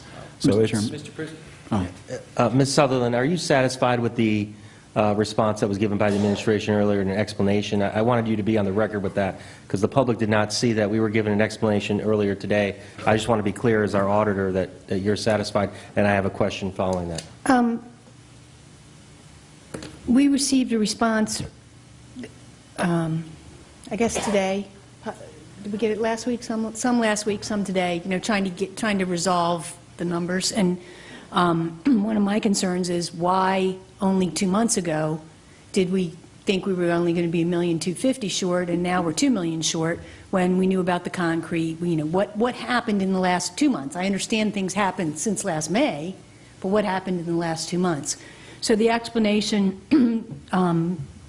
that was given to us is the primary causes were $462,000 to extend the daily bypass pumping, $340,000 for additional design and construction management costs, $41,000 to rebuild a concrete channel, $150,000 for a potential delay claim by the contractor, $83,000 for electrical feeder lines, and $110,000 for a new motor control center. I don't really have any way of evaluating whether they need a new motor control center. I'm relying on them that that's what it takes to, to complete this project. But those were the components. One of my concerns would be, we've now shut down the project, is my understanding. That's something that should be avoided, and I would think could have been avoided. If the prior administration had come to the county council, back in August or September and gotten something before the end of October, a lot of that could have been prevented. So I think there are things that are not preventable with this project, and then I think there are cost overruns that were preventable. Mr. Chairman, if I could follow up with a question. I mean, certainly serving on the school board, there were cost overruns for many things, and I know that happens, and obviously I'm learning with the county administration, but I would hope that as we move forward, contingencies may be put on place, even if they're on paper, that come forward at least saying, there may be an overrun and this is what a projected cost may be. Because as a council member sitting here, we need to be fiscal stewards with every penny and making sure. I don't know the whole ins and outs. I certainly got the explanation and I appreciate that. But if we do run into that, and as Ms. Sutherland stated, to try and provide solutions for future projects, I think that would be helpful for all of us as we move forward. But I do appreciate the breakdown of why. I mean, that was a little helpful. I was kind of in the dark for a while there, basically giving information. We went up $800,000. Why? And I would appreciate that maybe a little bit sooner. Ms. Sutherland? I just want to say, Mr. Pruski, all of our capital projects do include some amount for contingency. Right. Thank you. One quick question. Ms. Smith, sorry. I did notice that the appropriation was coming from the Cinder Cove project and then going to the Mill Creek. So that's $2 million to transfer from one project to another. Does that defund the other project? That's $2 million that's coming from one project to another. How we're going to handle any contingencies with that particular project, since now they're $2 million less than what they should have? We just recently opened bids on the Cinder Cove project, and we received very favorable bids. And so we adjusted we redid our fiscal analysis on that. We actually increased the contingency on that to 30%, which is pretty high for us, but it's another similar existing pumping station project that's going to be undergoing construction. So we increased it from 20% or actually 10%, our normal construction contingency, to 30%, and we were still able to, we still had sufficient available funds in that project to transfer to this project. So it's still fully funded. And we, based on the estimates that we have, the actual contract that we're awarding, the contracted amount, we have sufficient funds in that to support that fund transfer out of Cinder Cove. So we padded that one, that was 30%, you said? That we have 30% in there left in it. Okay. Thank you. Thank you, Mr. Smith. Mr. Chairman? Mr. Peruka? I would just like to make one point, and I've already discussed this with Mr. Phipps, so we had a conversation last week. One of my concerns was that this is an emergency piece of legislation, and our charter, to which we've all taken an oath to defend, calls for, if there's an emergency piece of legislation, that it actually be an actual emergency, not just a failure to properly plan a budget or whatever. But from my analysis, or excuse me, Mr. Phipp's analysis has explained to me, I am convicted that this particular situation is an emergency with respect to all this, the stopping of work and the pumping around that has to be done. But I just want to express that concern about emergency legislation really does need to be an actual emergency. And I'm convicted that this one is, but I just want to put that on the record. Thank you, Mr. Burke. Any additional questions from the council? How much, I'm not trying to let you off the hook, but how much of this do you think was attributable to the fact that we were sort of mid-cycle between administrations? I mean, as far as that, you know, there's obviously bill timing. Bill has to be introduced, it has to sit for 30 days before it can have a public hearing. And so did you all know this in time enough to get a bill introduced and have a public hearing on it prior to the... We're assessing the impact, and we're trying to project what, into the future, what these escalating costs could amount to. And we did identify in the September-October timeframe, it was late October, that we were in need of a fund transfer. At that time, we were caught in the crosswinds, though, of a changeover with, the county basically the election. And we weren't going to be able to introduce any bills. So I had sent a memo out just to get, after discussing it with the former CAO and budget officer, we agreed it was important to put out a notice, sort of a warning sign that we've got a problem, we've got a funding issue, but there's nothing we can do about it right now. We'll have to wait for the next administration, the next legislative body to get it fixed. That didn't help. That gap in the ability to affect this bill didn't help. We would have been down here sooner if we had that opportunity. And I didn't want to... I figured that was the case after I started thinking through the timing and the fact that we don't meet in November on an election year. Probably jammed things up a little bit for you, so thank you. Any additional questions from the council? See none. We'll go ahead and open the public hearing on Bill 8414. Is there anyone wishing to speak on 8414? There's one person signed up. Thank you, Mr. Spadaro. Yes, this is Paul Spadaro, President of the Magothy River Association. I'm just going to be pretty short. That we, the Magothy River Association, will support the efforts to get this emergency funding. It's very important to realize the Mill Creek pumping station is a vital asset to keeping the river healthy. And I know we've had many spills, but I'm confident that the Public Works can get that together and to have that station running more efficiently than it has in the past. And it just doesn't make any sense at all at this point to delay funding to complete this project. And I would feel that it would be if they had an incident, it would be an emergency, and it would cost the county considerable money. It's very vulnerable right now since it's under construction. They're piping around the normal pipes that would flow, and it just would be, if we don't fund this right away, it's just going to be another problem that the river will have to face. And I think we're into it enough, so I believe this council should support their emergency funding. Thank you. Thank you. Anyone else wishing to speak on this bill? Seeing no movement in the audience, the public hearing on Bill 8414 is now closed. Madam Secretary, please, well, at this time I am going to officially withdraw Bill 8014. Although I did state that earlier, I just wanted to put that on the record because this is typically the time we would do that. And in saying that, I would like to have Madam Secretary please read the title of Bill 8114. An ordinance concerning zoning maritime districts non-water dependent projects. Thank you. This bill was up earlier. Administration supported. we do have an amendment to the bill. After the bill was introduced, as you all know, because this this piece of legislation deals with the critical area and development in that area.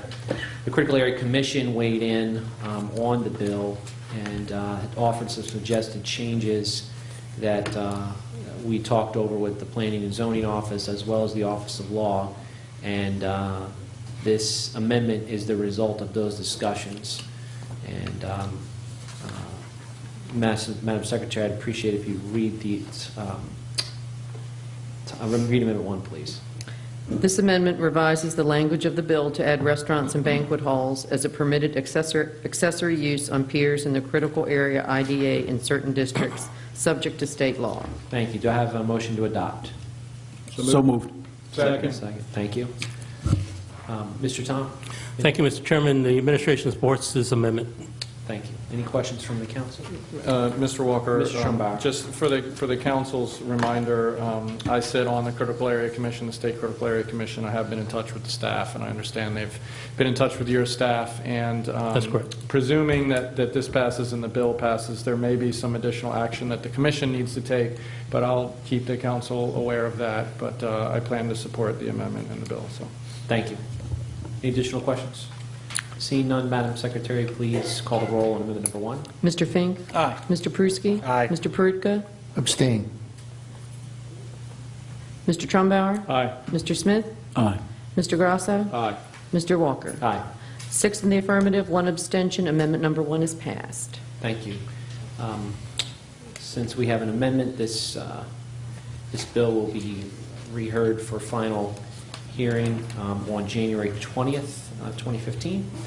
And with that, we will move to, Madam Secretary, please read the title of Bill 8214. An ordinance concerning zoning workforce housing. Thank you.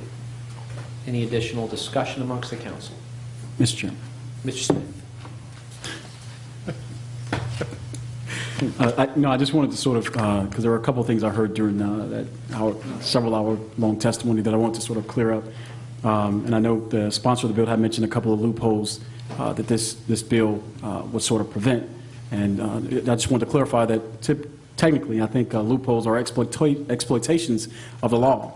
And the sponsor certainly said earlier that that this bill has never been used, so no one has ever exploited or used this bill as a loophole to do anything.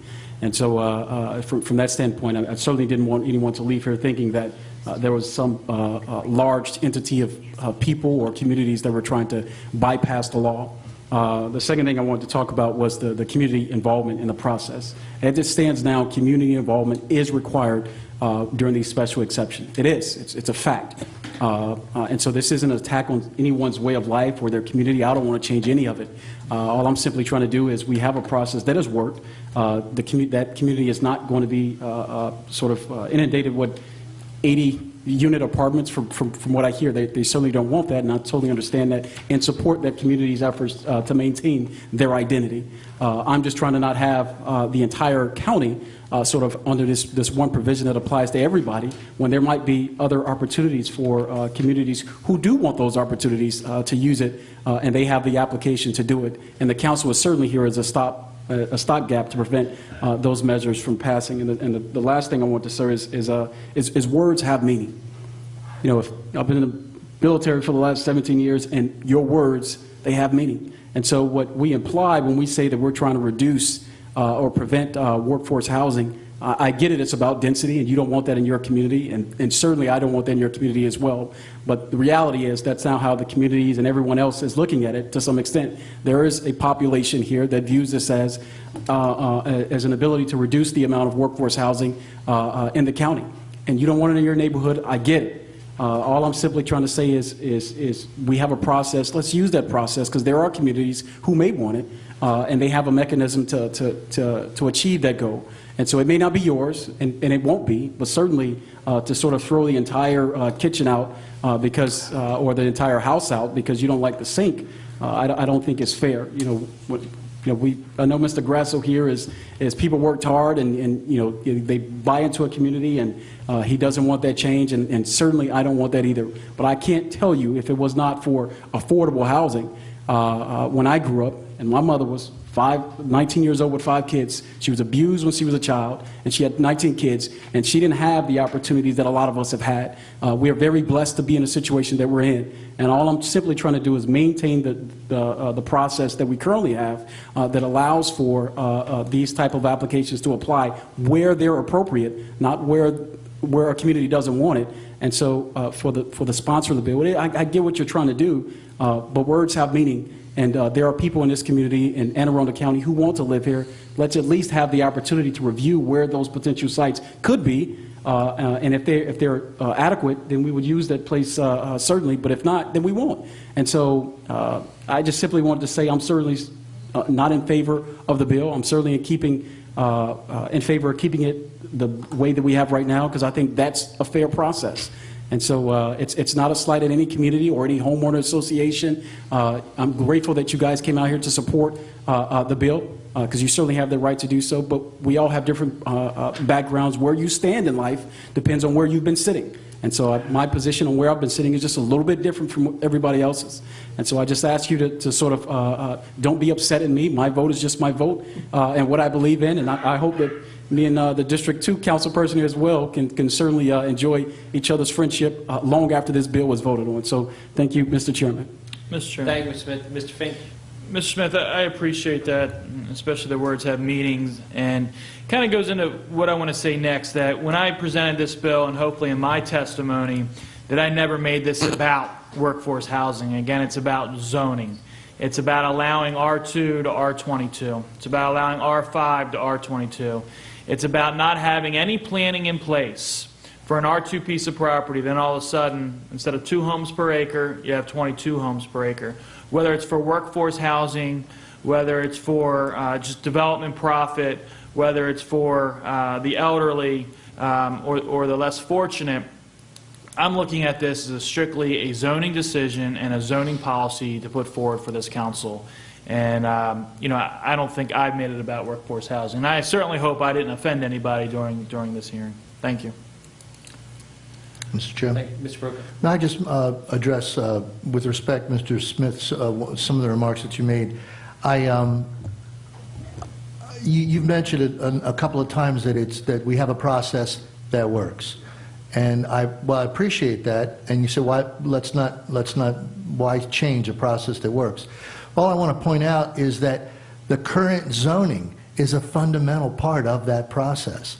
And I'm really piggybacking on what Mr. Fink just said. Those R2s and those R5s, that's part of our process too. Yes, our councilmatic review of any individual project at any point is part of the process.